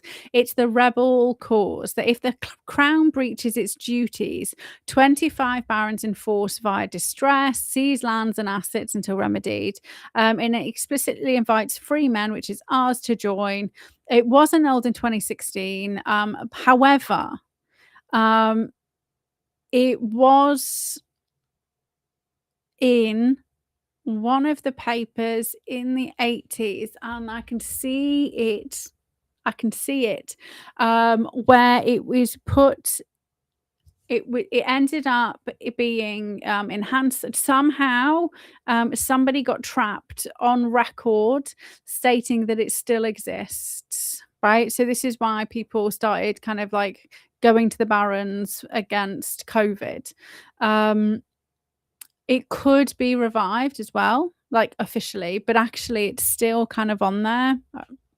Grok saying it isn't, and the reason why Grok saying it isn't because that's the mainstream push is that it isn't, but it was accidentally published, that it was invoked under XYZ over the EU, right? Over us going into the EU in the 70s.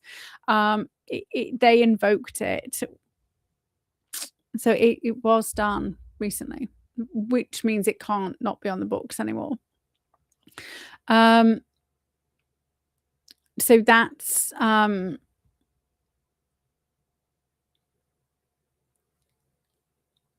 is something else we can use, right?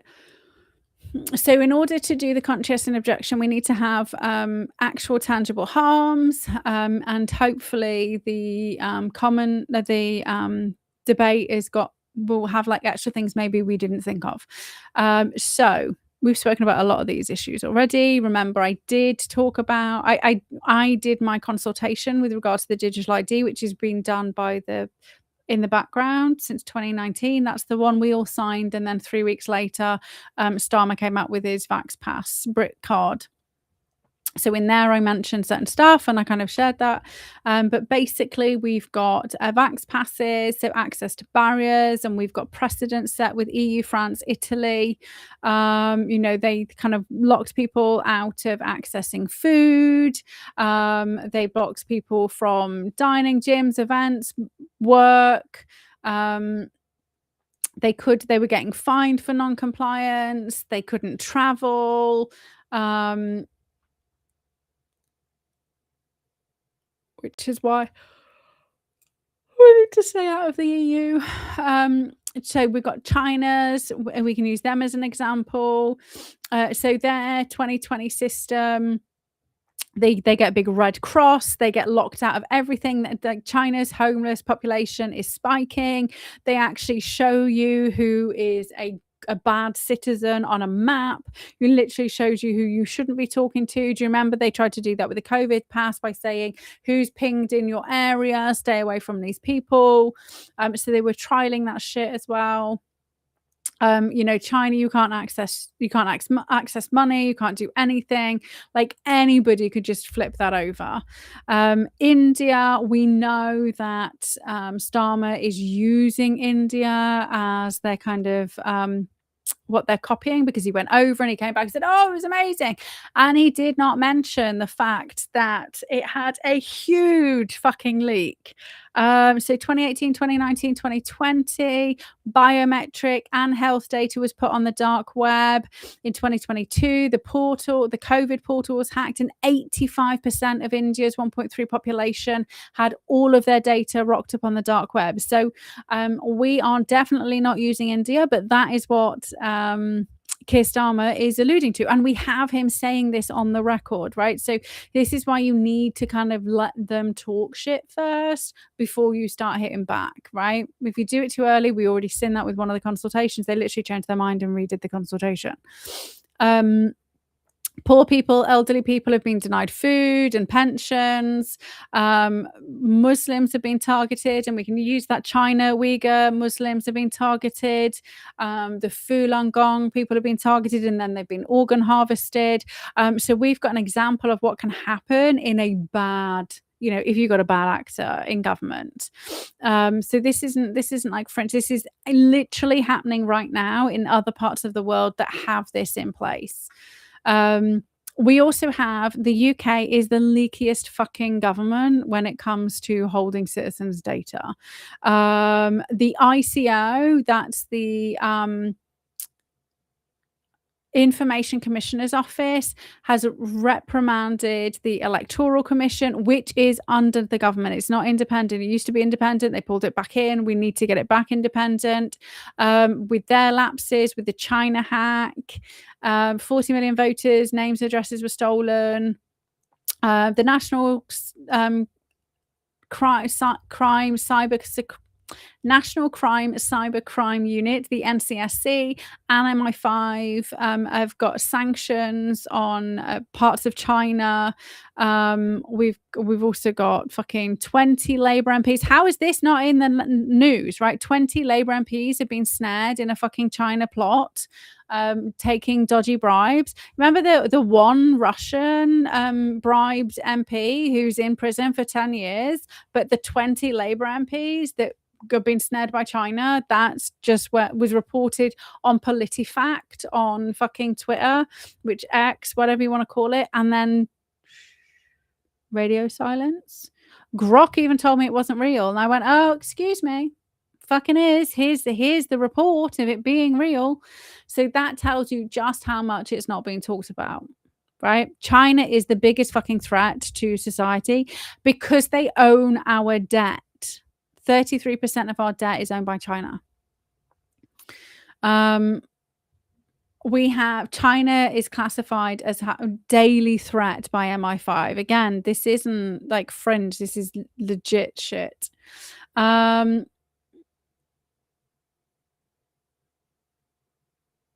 Yes, Margaret, exactly right. Article 61 was invoked due to the EU. Yeah, I remembered a bit later. Yeah, 100%. It was in one of the papers. It was in the London. It was in one of the London papers. I'm pretty sure I've still got a copy of the paper clipping. It depends. It depends whether it was nicked, stolen. But yeah, you'll be able to find it on the internet. But it's hushed up. Yeah. So that's still on the books. So we can find a baron. So again, we've got all of these different avenues and we need to do all of them, right? We just overwhelm the fucking system.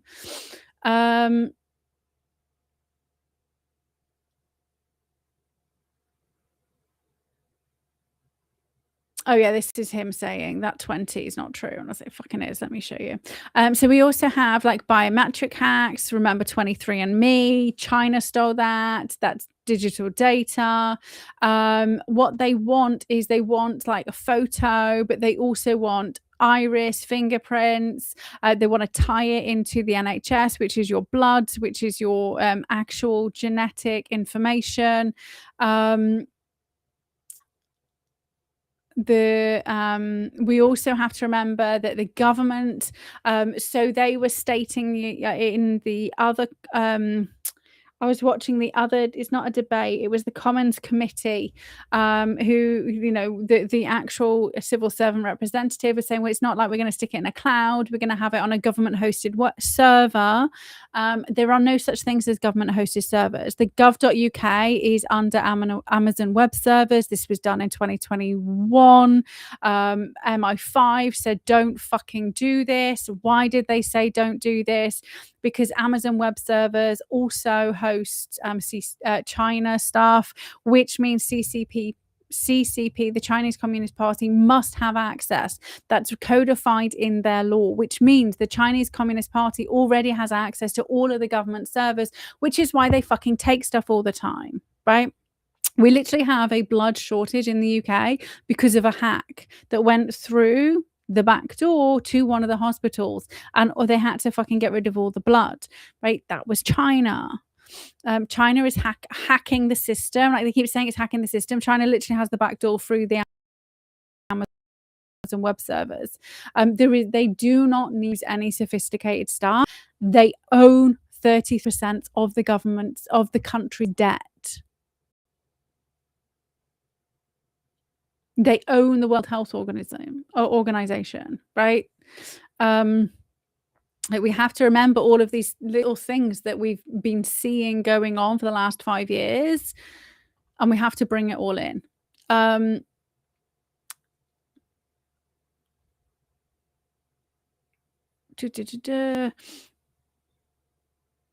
We also have, okay, so I believe digital ID risks, and you need to put the specific harms.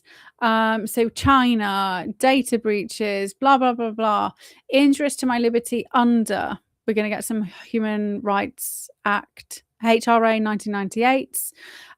So we file to the council.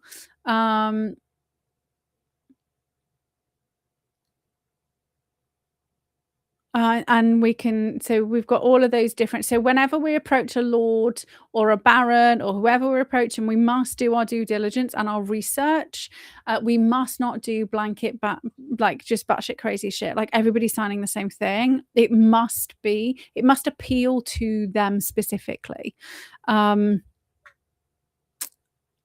Okay, so that was me fucking correcting him on saying China wasn't true. We also have got precedents in the UK with regards to the vax mandates, and the fact that they did it through the back door was saying, you know, schools and all of those things. So, and they did that contrary to legislation. This is really important. So just because we have legislation on the books that says you can't do this, the government went ahead and fucking did shit. Unlawful, thanks to the 1984 Public Health and Control of Diseases Act, Section 45, no regulations are allowed to require medical treatment, right? They must not force and coerce. We also have, contrary to the Mental Capacity Act and the CARE Act, one's 2007, one's 2005, can't remember which around it is I can make an unwise decision, that's fine. Cannot be coerced into it. If I have mental capacity, I cannot be forced to do something medically, right? So we had 3 different sets of legislation on the books, and they still did it, right? This is a very real threat in our own country. We have to remember the shit that happened in COVID, because that's what we can use as the springboard to support ourselves through the bullshit that they're doing right now. Okay, so so what we have to do is make sure we tie everything to the absolute absolute firewall of the Human Rights Act. So these are articles 2 to 4, right? These are non-negotiables. These are the ones that the government can't say. Um, um, whoopsie, national security. Sorry.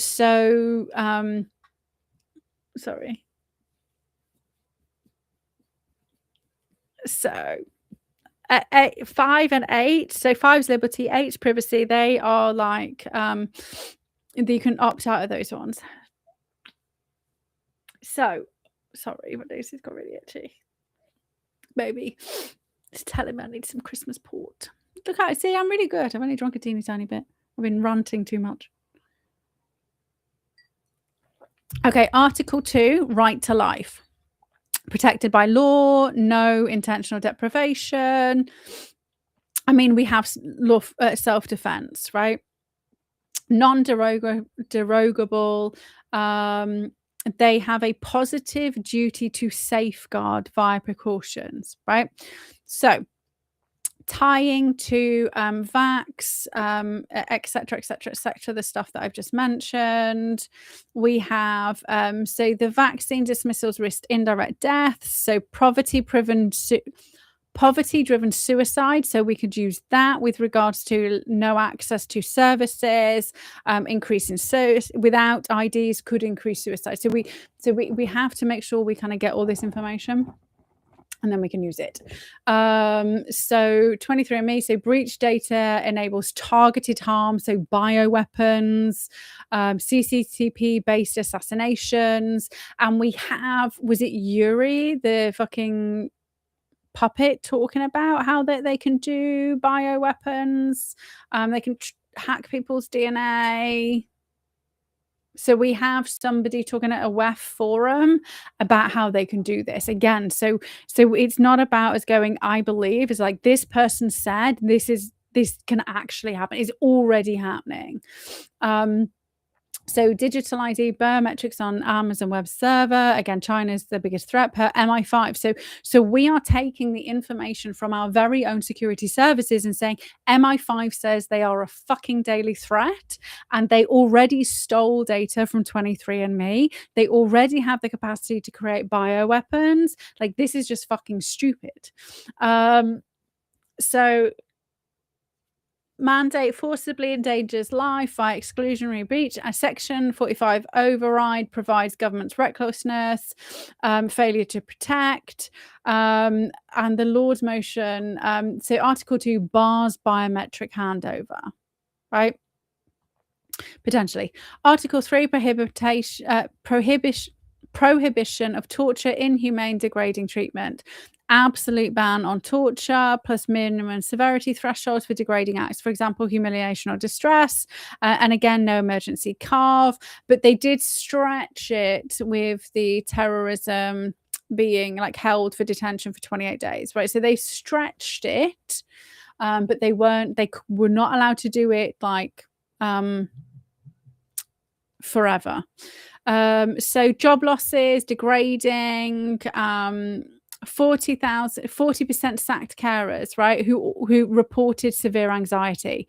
So that is psychological torture at the hands of a government mandate through the back door. So potentially we can see 40% of the working population experiencing psychological trauma due to this through the back door, as shown in what actually happened. Like, this is how we kind of piece things together. So 23andMe, psychological torment from targeted lists. So fear for Jewish, Chinese. We have obviously. So this is how we can get the left on board, right? Even the fucking crazy Greens and the Muslims, like, they don't want China to. But bear in mind, China owns a lot of the Middle East through the Belt and Road Initiative, so they're funding it alongside Qatar. We spoke about that. So digital ID, coerced data sharing, degrading intrusion, second-class citizens. So we've got China's example of how it happens, but also we can show how it did happen with the COVID pass, how people were not allowed into, even in the UK, right? Because we had overzealous institutions, despite it not being mandatory, took it on board.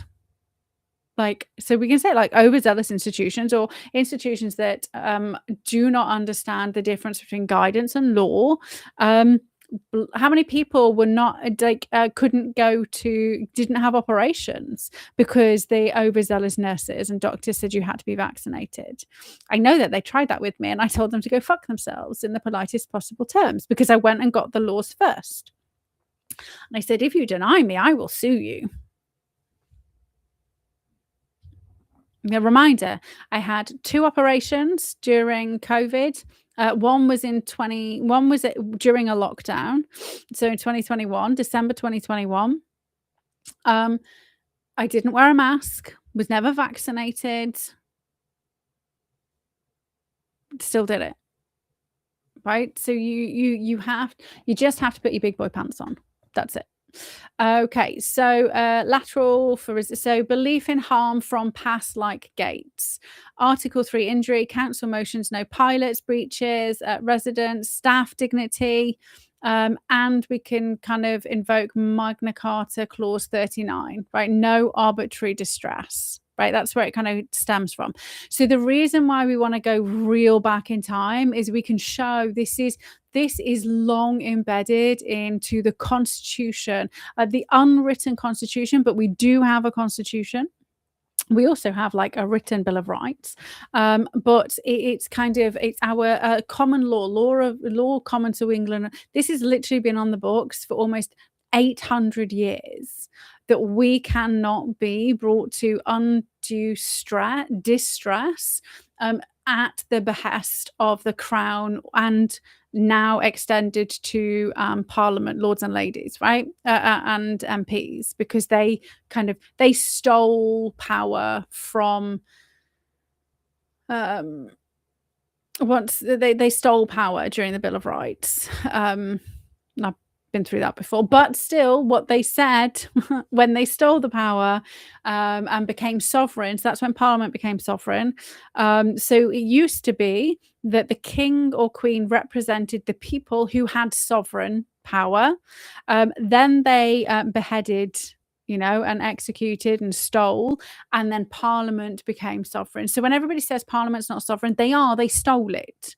But that's fine, because we can just steal it back.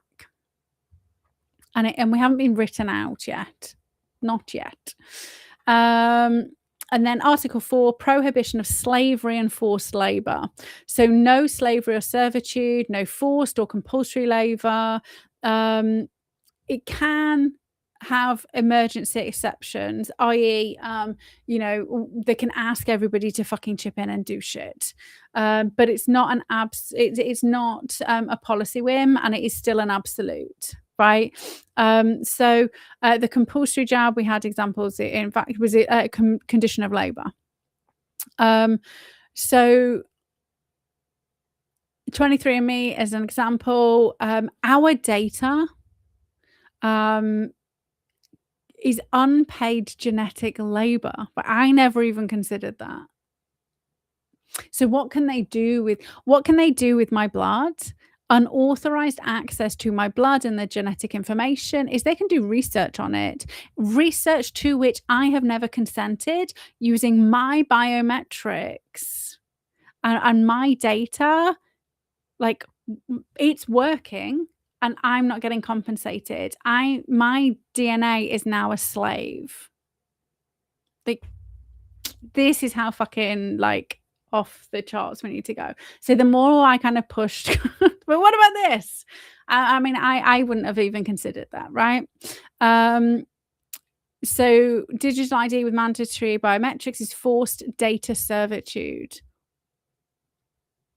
especially with Starmer modeling it on India. China having 33% of our debt, Amazon Web Servers hosting everything, right? CCP must have it. So there is no way we can protect ourselves from China because they're already in the system. I am so amazed at how everything has just ran like, and I don't plan shit in advance, right, guys? I literally do this from one week to the other. You go, okay, well, this is what I think we need to talk about this week. Like, I don't have a plan. Like, I don't have time to make plans. But how crazy we literally did, like, UN agenda. We did where's the money coming from? We did China. We did fucking like boom, boom, boom, boom. And now we need all that information. Like, who says miracles don't fucking happen? I will get them in a room with me and I'd be like, well, just you wait till I lay this shit out, mate. Okay, so refusal, conscientious objection, refusal protects against compulsory extraction. Nicely worded, compulsory extraction. This could also undo lots of other things. But I'm gonna stay quiet about those things. Article 4 trumps any secondary regulations. Yeah. Okay, so we need to make sure we put those in. And then the final kind of do this or else. This is our very polite do this or else. And this is the misconduct in a public office, which has just been tweaked, right? They have made it slightly they have made it slightly weaker. We've been through the kind of how they screwed us through the back door on this. But it's okay, it's still there. This reminds them that we have codified in current legislation, because it's 2025, that you work for us and not the other way around. And if you don't do as we say, then you don't get to stay. Right? That simple. So we're going to subtly dangle the removal hook, right? So if they don't do as we ask, we only need 1% of a constituency to force a recall with regards to MPs, right? So having 6% of a constituency believe this, we've beaten the threshold that's done for the MPs. We can argue that the threshold is 1% for an MP. We've got 6%. And how many people don't actually know about the petition? So, like, this is 6% of fringe people on social media who know about this shit. This is not as like going door to door and finding out what the actual percentage of people. And this kind of in kind of like marketing world, there's like, if I do a post and one person comments, there's usually 10 people who agree but just don't comment. So that's like potentially 60% of the population are on board with this. It's big fucking numbers. That's twice as many that voted Labour in. Okay, so now this is the nail in the coffin for them. Like, this is the nudge. Like, you don't do this, we're not just going to vote you out. We're gonna put you in prison. These are prison-based sentences for not doing what we say as the people.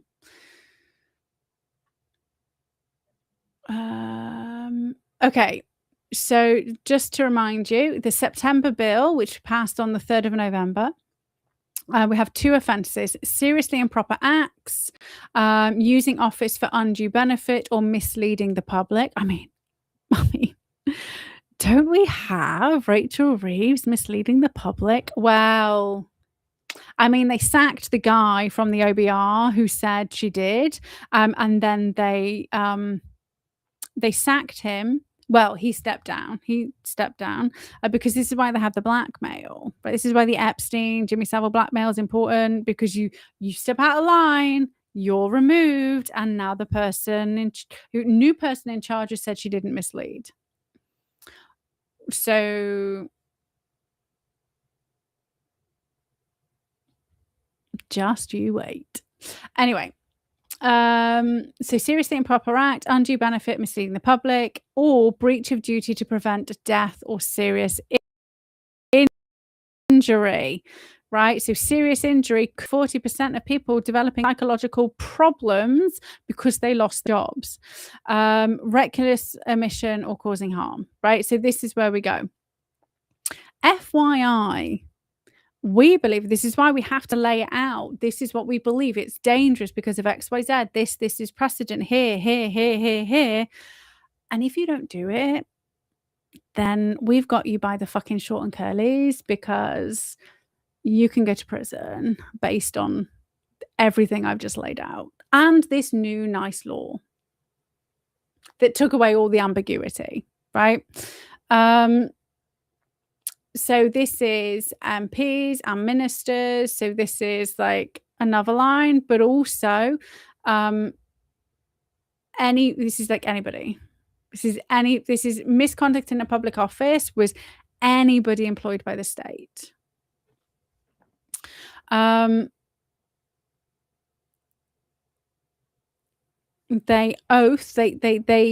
say an oath of office, which is to us. So we have willful abuse or neglect. So serious breach of duty without excuse, causing harm. So pushing flawed ID despite MI5 China warnings. Public trust, duty to public, not the government. Oaths bind to integrity. So misleading, for example, on Amazon Web Security. Improper acts under the 2025 bill. Harm link must cause serious impact, i.e. Data exclusion, like China's codes or India's leaks. Because they know of the risks, it's a preventable injury, right? If they greenlight CCP vulnerable tech, it's betrayal. If they ignore our concerns, which they did with the vaccine harms, with how many people are now being proven to be harmed by the vaccines, right? If they do the same for the ID biometrics, that's neglect, right? Which also risks Article 2. Accountability, prosecution, which is CPS-led, which is no longer under the government's thumb. And we can also do private prosecutions, remember? Plus recall petitions, which is, 10% of constituency if convicted. So we're getting close. So if they fail to enact what they need to do, we can force it, right? We can force the hand, and we can do a private prosecution. And yes, it can get overtaken by the CPS and they can decide that it's not in the public interest. But I would like to know how they spin that. In the same, look at the sticky fucking water they've now got into by dismissing the China case, saying it wasn't in the public interest. Okay, so once I get hold of all of the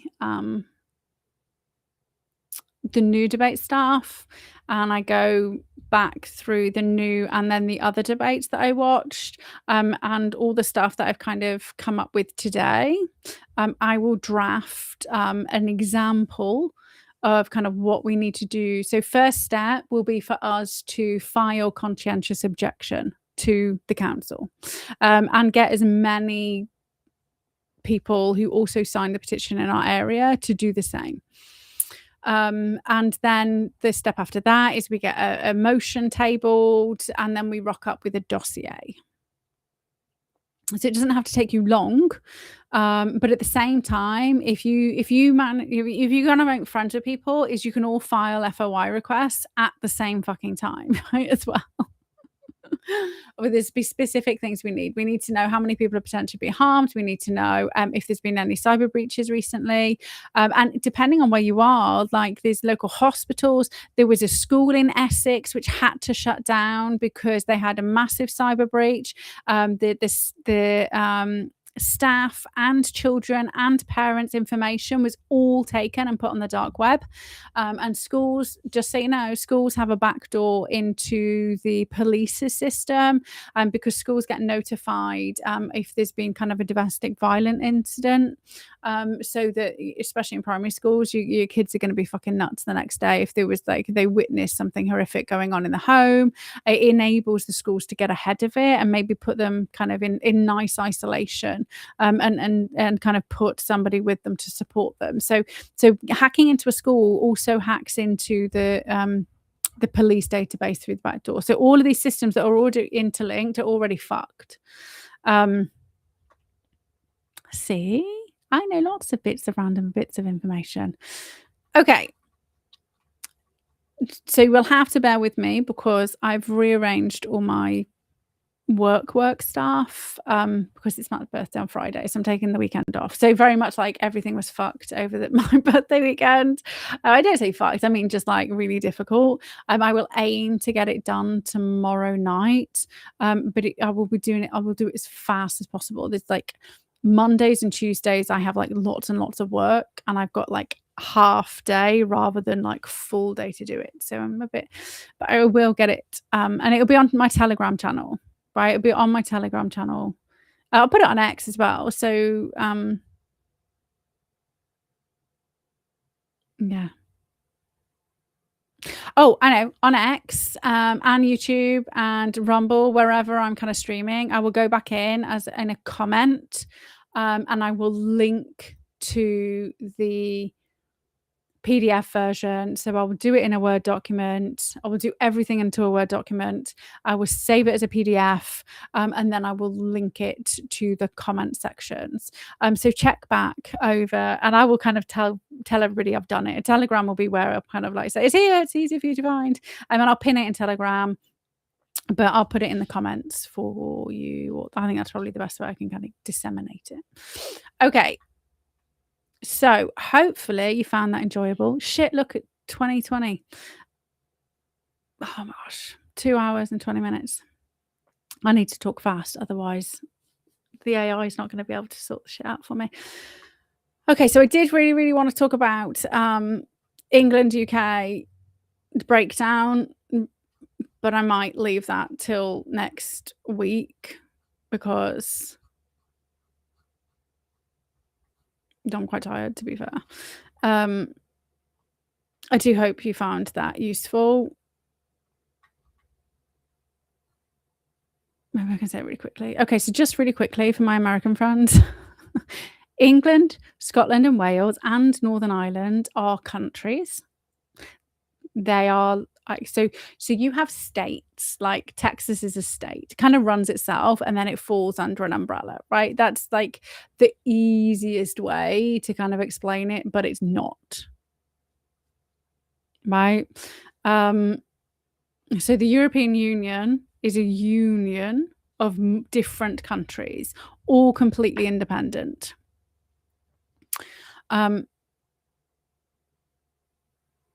So England, Scotland and Wales and Northern Ireland are countries. We join together, right? Because, I mean, England, Scotland and Wales are on the same fucking island.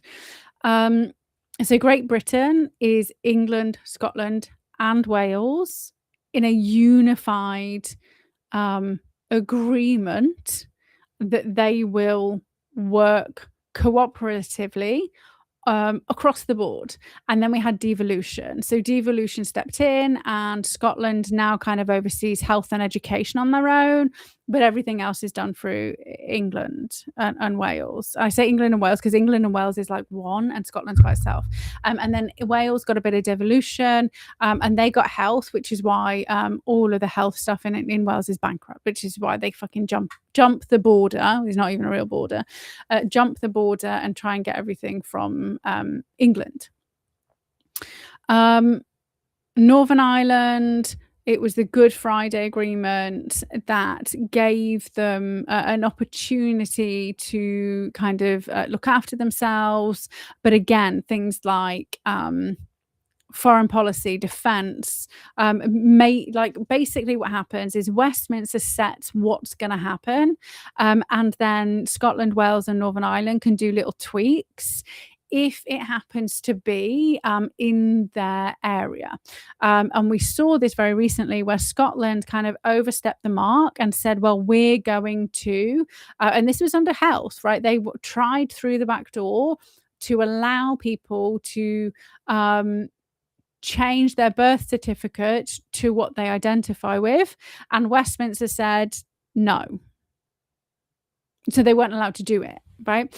They cannot have an independence referendum unless Westminster says so, right? So even though they're devolved, they're still under Westminster. So still rules, right? So Great Britain is England, Scotland, and Wales. It's also the island. The island is known as the British Isles, right? Great Britain is the island. With inside it, England, Scotland, and Wales are the kind of countries. And then Northern Ireland is part of the United Kingdom. And it used to be Ireland, right? And then Ireland split, and Ireland was given back, and then we kept like the top, which is like, oh, you can have that bit and we'll give this bit, right?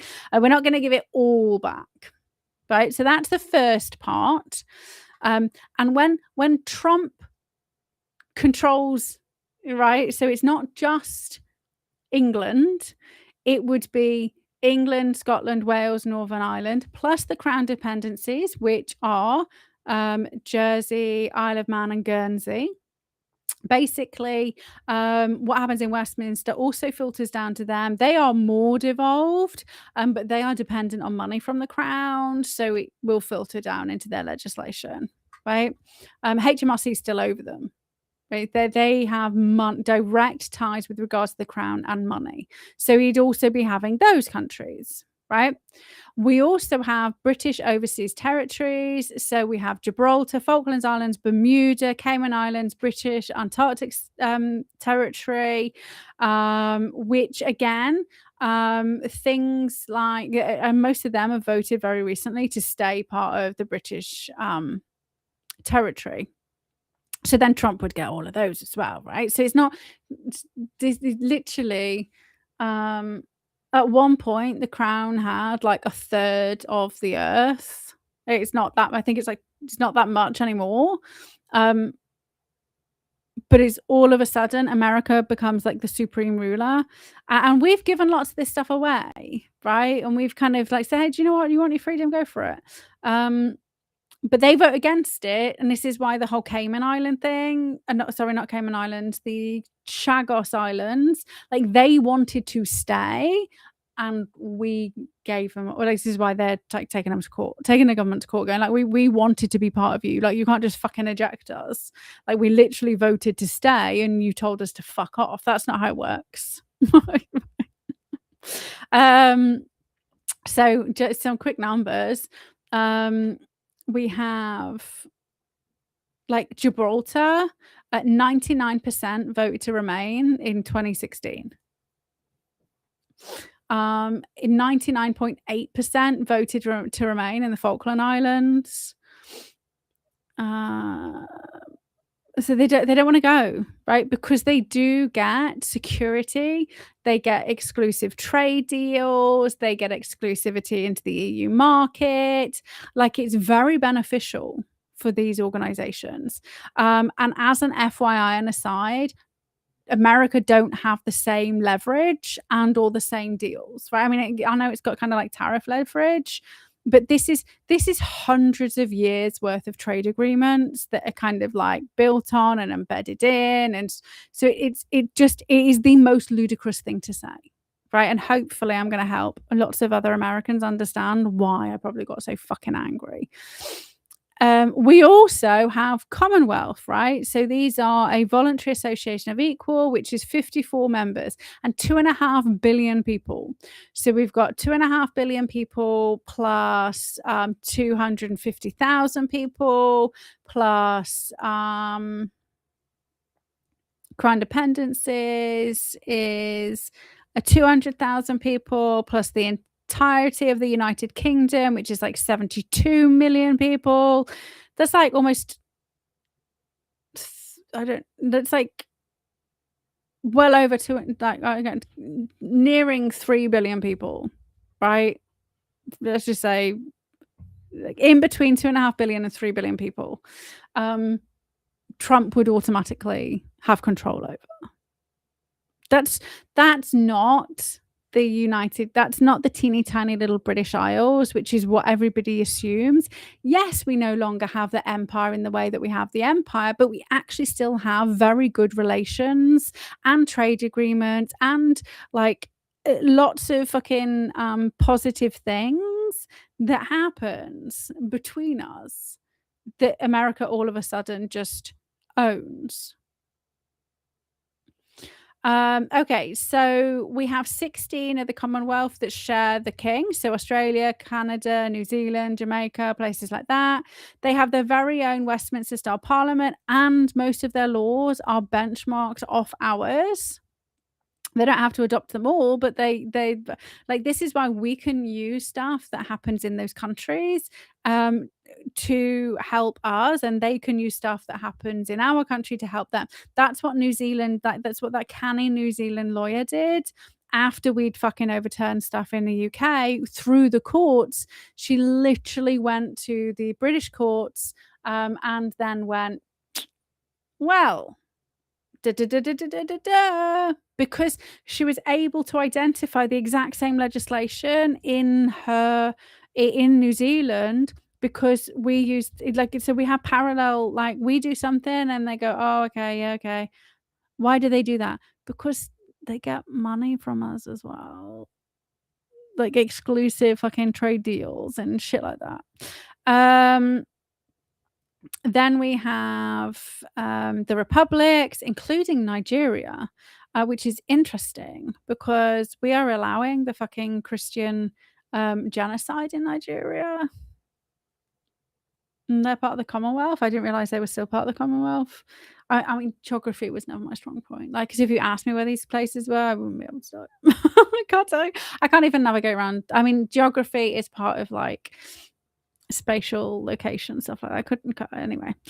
So these are sovereign states, varied constitutions. They have very loose ties, and so they're kind of like a lower level. And we also have places like Zimbabwe who were expelled, right? And Pakistan, which was suspended, but they rejoined in 2014. So they sign up to the Charter of the Commonwealth, but so outside of the expelled and suspended ones, they have some ties. They may be completely sovereign states, it's fine, but they also have things embedded. There's a lot, right? I get there's a lot, but just like, this is why they are pushing to destroy the United Kingdom. Look at how effective we were during the height of COVID to springboard other places in the Commonwealth, in the and further afield, using our stuff, because they will have parallel legislation embedded on their books somewhere. That's 2.5 billion people unified saying no. But that only happens if we stay strong as a United Kingdom, which is not happening with them trying to devolve shit inside the UK. They're making us weaker and weaker and weaker. They are giving away the territories, whether they voted for it or not. They are giving away the territories. They are making them stand on their own, because then we're no longer that. Imagine if all of us fucking stood together, like under one common banner of, reviving the British Empire without actually reviving it, but just being like, we've got all these fucking common threads of history, And yes, when we were over there, we gave you democracy, we gave you jury trials, we gave you all of these things, and that was like hundreds of years ago, right? So we have a common ancestry, a common history with these different countries, these different people, whether they love us or hate us because they fucking um all the bullshit. Like, that's a lot of people. This is why I keep saying like the union must stand at all costs, because 2.5 billion people straight away become fucked and more easily influenced. And who's gonna mop them up? China. China, China, China, China.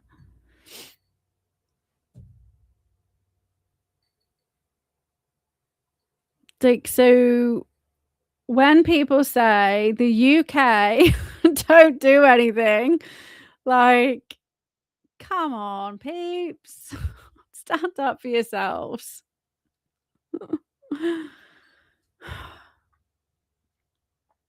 Okay.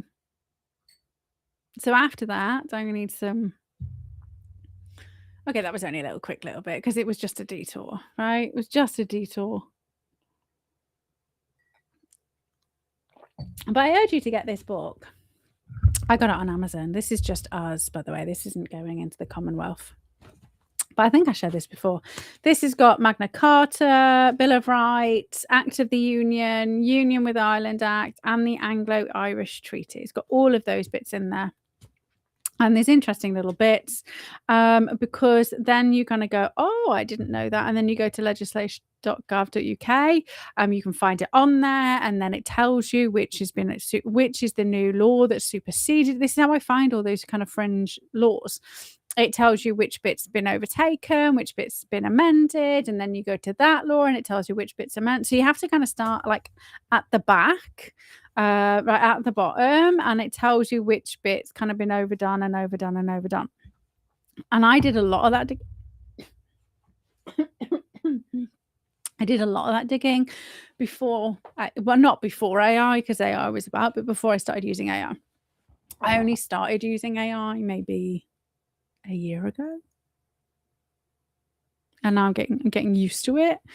But still, again, you still have to have the books. You have to have your own knowledge. You have to go and just use it to quickly find stuff. It's just and push back. Okay, so I always like us to end on a positive note, and I said I would talk you through the 90-second trick. Where's my verbiage? 90-second relax trick. Okay. So this is all about something called the psoas muscle, and it's spelt PSOAS, but pronounced psoas. It is a muscle. It is multiple muscles, actually, but it's the primary connector between your upper and lower body. So you have the psoas major, which goes from your spine, so lower back, and attaches to your femur, so your thigh bone. I'm reading this so I don't get this wrong. Goes through your pelvis and links your torso to your legs, right? So the psoas is very deep, close to vital organs and the diaphragm, and this positioning makes it unique. It is the only muscle that bridges the spine and the legs, which influences posture, movement, and even how we breathe. Now, when you are stressed out, and it's often called muscle of the soul. When you are stressed out, it is tense. And when it is tense, so it is uniquely tied into your stress response. So it holds emotional and physical strain. And when you are stressed, it is tight. When you are relaxed, it is relaxed. So this is why, things like if you have issues with your lower back, that can be tied into certain chakra-based issues, and you're like, oh, okay, well, if I release this issue, I release this. Your psoas muscle is specifically and uniquely tied into your nervous system. When you release it and relax it, it turns off your stress response. It tunes into your rest and digest. So if you are having a panic attack, you can literally do like a couple of really simple moves and it reverses the biological response. So one of the things that will keep triggering a panic attack is because you get trapped in the biological response. So the fastest way to undo any kind of anxiety is by going biology. And this is why I love essential oils, right? You literally just sniff wild orange or lavender and it triggers your amygdala to shut the fuck up, right? But if you don't have essential oils, that's fine. You can just do something. You can use your body. You can override the stress response by relaxing your psoas muscle. Now you probably can't do it I mean, you could do it wandering down the street. But you probably won't want to, because you might look like a bit of a fool. But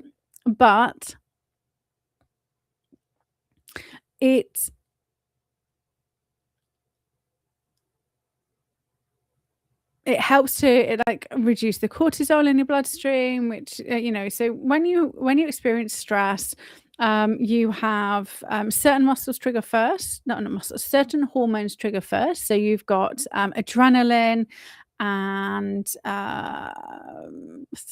I'm trying to think because the American names and English names, they're too different for the same things, right? So we have adrenaline and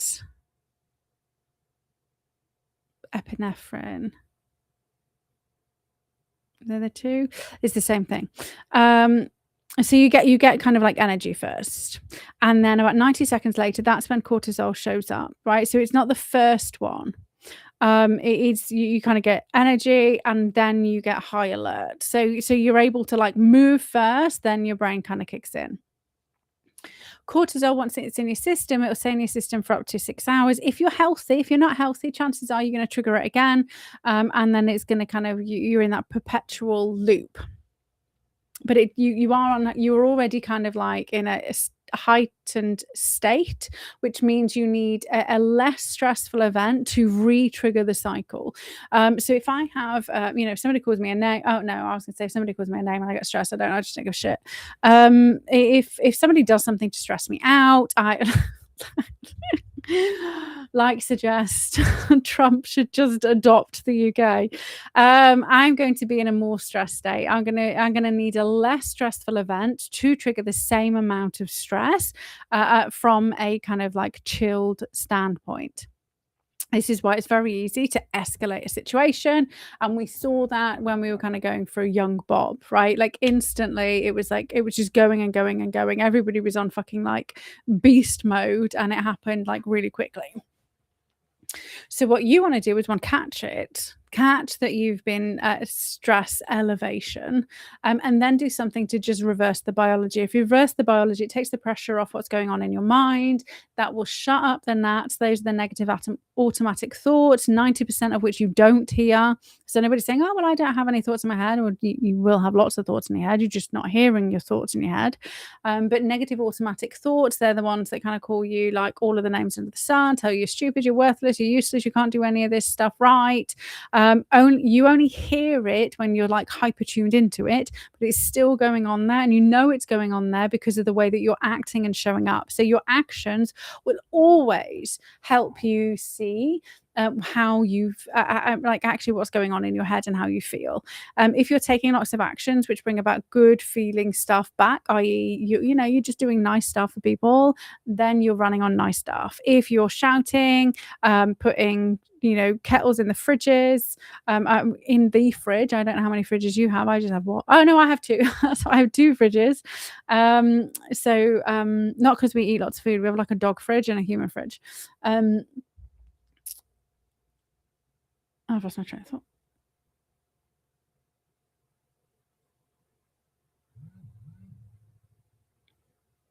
To put the kettle in the fridge, doing other things that you shouldn't be doing and wouldn't be doing when you are in a good, healthy state. That should be your indication that something's wrong. right? Once you get any indication that something's wrong, it is your job to do whatever you need to do to put it right. And the fastest way to do that, the easiest way to do that is by triggering your biology, giving your brain the space to release whatever's going on, and then you can get back to doing the things that you need to do to feel good. So if you are stressed out, please don't do any of the things that I've suggested until you do the things that you need to do to make you feel good. Why? Because what you will do will probably negatively impact the cause because of the way that you go about it, right? This is why the crazy lefties, they are like fucking insane because they are stressed to the hilt, right? So they will do the crazy shit that will cause harm. We need to come cool, calm, collected, using the law, using the legislation, doing all these parallel things, and you will struggle to do multiple things at once as well, by the way. This is why my brain shuts down when I'm getting stressed out when we're having conversations. So 3 really simple things you can do to just chill your psoas out. I'm actually doing this on this week's blog post as well, but I'm kind of going into some other stuff. You're getting like a sneak peek, but not like the be all and end all. So child's pose, right? This is like my favorite. There's 3 yoga poses, but obviously like yoga's Satan. It's not. Oh my God. Child's pose. And 90% of the poses that you do in yoga, you do if you do like normal exercise, they just call it something different. Okay, so child's pose. This is where you like lie down, put your toes together, and then spread your hips wide, right? So the wider you can get them, the better.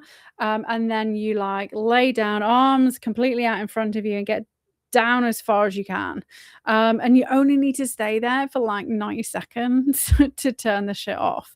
I recommend doing it for about 5 minutes, or you can enhance this by saying some positive affirmations, by thinking about good things, by, just breathing slowly, like breathing in, breathing out really slowly. Take 6 deep breaths to turn off the fear response. If you're doing both of those things together, like you're in for a fucking winner chicken dinner.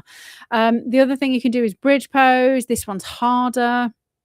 This is where you lie on your back. You bring your feet to your bum, and then you got your arms lying down, and then you kick up your front bottom.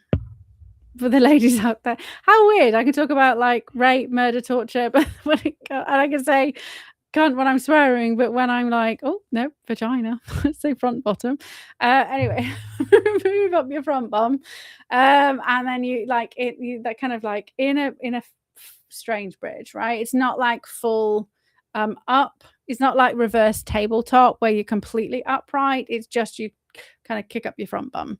And again, it's slightly more difficult. You can always bring your arms underneath you as well if you choose to, but you don't have to. Again, 90 seconds, 5 minutes, and do all the things that make. So one of the things that I found helpful when I was first using physiological poses to undo what was going on in my mind, I found the more difficult poses better, right? And the reason for this, and be careful if you have structural complications, and by that I mean if you've got like problems with your back or your legs or any of those things, but I always find that the more difficult it is, the easier it is to distract my mind because I'm focusing on not falling over. So maybe if child's pose is something that's really, really easy, you may then find it difficult to turn off the mind chatter. So then try a slightly more complicated one, because then you're busy focusing on not like falling over, and then it's really easy to kind of turn it off. And the third one is low lunge. So this is like get as low as you can go lunge. So do your first leg, and you can do this you do either side, right? So this is like the other two, bridge and child's pose, you're doing at the same time. You're doing both muscles at the same time. With low lunge, you're doing each one independently. You put maybe your right foot forward, your left foot back, and then you kind of stretch your left foot as far back as it'll go. Make sure your front leg is right angled. So you don't want that kind of like pushing forward over you. You want it as a right angle, and then your foot right angled as well. So you need to keep it like straight, and then rest your hands on the thigh. Right. I mean, if you're like super cored up, you can do like other poses. You can do like, oh, I love that one. They call that like half angel wings in yoga, but it really like helps to release tension in your shoulders. Any way you can release tension in your physical muscles enables you to release the psychological trauma of the nuts. But this again helps to relax, and again that can be quite tricky because you kind of like one-footed and more wobbly, so each of those are slightly more tricky, so get good. I mean, just use one, and this is what I'm saying, you might look like a bit of a dickhead if you're doing it out and about, but I mean, you could just do like, I'm doing big leg stretches. Everybody, like, I could start like the psoas release walk. Who knows? But you know, I wouldn't recommend like lying down on the pavement. You're just asking for trouble if you've got your ass in the air. And I mean, nobody has the right to then come and violate you. That's not what I'm suggesting. But if I would be tempted to give somebody a wedgie. Not gonna lie, and that is, you know, violating somebody's personal space. But I wouldn't do it to a random stranger, probably. But you may get people recording you and putting you on the internet and thinking you're crazy. But then again, you know, fuck it if it works. I did EFT out and about in public because I needed to get over PTSD. For dog walking, so but you know, it's rainy, it's wet, you know, do it inside if you can. So just do it before you go out. But they're really quick, really powerful. You can use affirmations with them. You can do gratitude journaling afterwards. Do whatever you need to do. Go look at the previous 35 episodes worth of like fun stuff. There's the Happiness Hacks Lab with loads of extra stuff. There's the blog and podcast with loads of extra stuff. And I post stuff every single day on social media. I say every single day. 99% of the time on social media with extra little tips, right? But this is the fastest way, the fastest free way, right? Because it's 90 seconds to turn it off, and it's easy. Oh, my bloody Schnauzkemper. That's from the BFG, which was always my favorite book as a child, but now I know that they're actually talking about giants which eat children. It's quite traumatic. But it is what it is. It is the world we live in. You can't solve everything at once. So I hope you have thoroughly enjoyed this week's podcast episode. I hope you're feeling more positive. My grammar's terrible. Hope you're feeling more invigorated. And yeah, no, definitely a little bit more positive about us. It's so easy to think that the game's over, to think that we can't push back, that we can't change things. They are rapidly working out ways to stifle our capacity to do things differently, but they aren't there yet. Right? It is why, again, we are being hit so hard in the UK. It's why we had to have Labour. It is why they are not doing the general election that everybody's called for. It's why they never did full recall and they only did partial recall in 2016.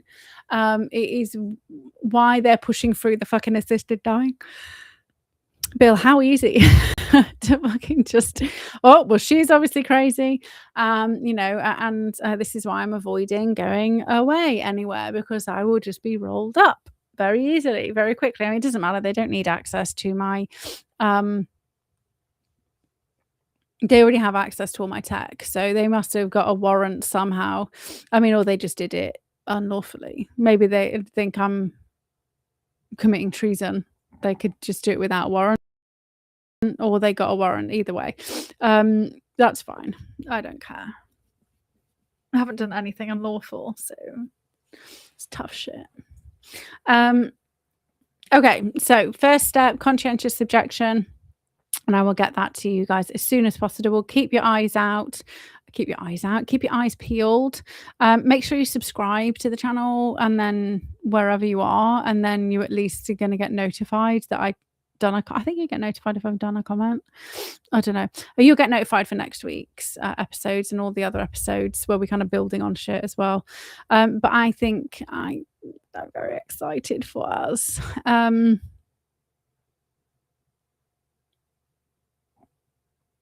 Very excited. So have an amazing week. I shall see you next week. Drop me a message wherever you are, and if you spot something, or if you think I missed something which we could potentially use. This is a collaborative effort. I'm very grateful to all the people who, sometimes I get a bit frustrated with the spam, but I am very grateful for you. I can't watch the internet 24/7. So I am very grateful for the tags in things. Sometimes I will just ignore them, but that's probably because I've seen it already and it's bullshit sometimes, but I will try to respond. So have yourselves an amazing week. I'm going to go finish off the last of my Christmas port, and go and say hello to Matt, who I haven't seen yet today.